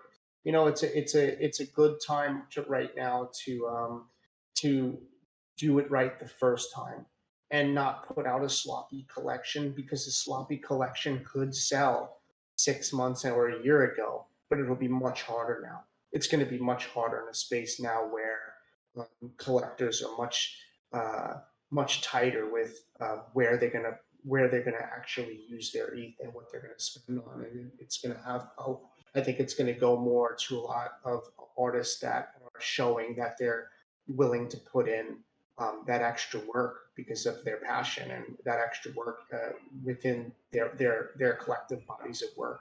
So focus there. Absolutely. And it has been a great AMA session, like always, Mike. Fantastic insights being shared. We actually went pretty deep into collections, and I've been getting a lot of good feedback. Niazi is here, but then we have shared, but Niazi can check out all his comments from the YouTube channel itself. But it's always a great pleasure when you actually get a chance to talk to the artists as well in a part of the AMA, because we analyze, we understand from our own perspective, but when the artist comes in and they also explain their thought process, I think that loop completes. So that is one interesting addition to the NFT space that I mean to the MetaJungle AMA session that I've seen over the recent past, and I think it should become more and more uh, you know uh, uh, interactive, people asking questions, and then it becomes much more fun to analyze this collection. But Yeah. one last thing I wanted to share before I shut up for the rest of the night is you know do not disregard your one of one pieces. This is where you started. The editions are new, but one of ones is where we all started our journey with. So let's just keep focusing on both of these things. We are of course there to push the editions, but one of one's season will be back, and when it is back, we should have good works up there on the blockchain, so that the collectors who are missing out on all the fun would now get a chance to buy back into that system. Okay, so this is what I wanted to say, and Mike, over to you. Oh yeah. So yeah, I'll just end on saying thanks a lot, Sammy. It's always amazing to have you on here as a co-host, and today as a host, allowing me to co-host. You did an amazing job leading off on the collections, and sometimes I like to have a second voice on the collection, and you allowed for that. And um, we studied to work a lot before this today, and so some of our opinions are different. And I think that's always great to be able to learn from each other. So I'd really appreciate the time and effort that you put into this today, and always MetaJungle for allowing us to have this space to have this education, which is education for us too, and everyone in the space. As like I said, um, we're dictating. We're the ones that are dictating what will happen in this space. So if one of the ones are to come back into the space, it's us, the artists, it's us, the collectors, within this space to work together to show that there's value in those things again. So yeah, that's it for me. And yeah, I think we're just over 3 hours. So awesome, Yeah, awesome space. And all right, guys, I guess we're signing out. And thank you for Alright. being here. And yeah. And yeah, if just you one like, last one go last ahead. thing, Mike, is if you have made any changes to your collection, and if you felt that the AMA was useful, do tweet out to us. You can tweet out to MetaJungle. You can send us a DM. You can send us suggestions about how can we make it even better, so that we add more and more inclusive, I would say, suggestions and features into the AMA, because this has been incredibly helpful for me as an artist. And I was here getting reviewed 4 months back, and here I am. So you can see that the entire growth in me has happened because of the man that I'm co-hosting with right now. It's because of Mike. And he has like been instrumental in shaping up many people's NFT journey, believe it or not. And his critiques have always been to the point, and that's what I really appreciate about him. So please do tweet out in case you make modifications in your collection. Even if you do not, that is also fine. But this compliments or maybe your feedback, your thoughts are very important. So do not hold back, so that we can all grow and develop in the process. Thank you so much, guys. Good night. Thank you so much, Samia. And also, guys, if you want, or if you can, go tweet out some of the collections that we talked about today and get some more eyes on the work. Maybe quote tweet and write how you felt about the work. Cool. On that note, thank you so much, Samia, for the compliments. Really appreciate having you here today. This has been amazing. And I am gonna press the what's up. Great job, Samia, on hosting. I think he did really well. So I just wanted to point that out as well. For sure. Absolutely. Thank you. And there are more cats in India than Turkey. All right. You'll have 3, to prove 2, 1. it. I want to see pictures. Cat pics Cool. coming up. All right, Yeah. guys. All right, bye everyone.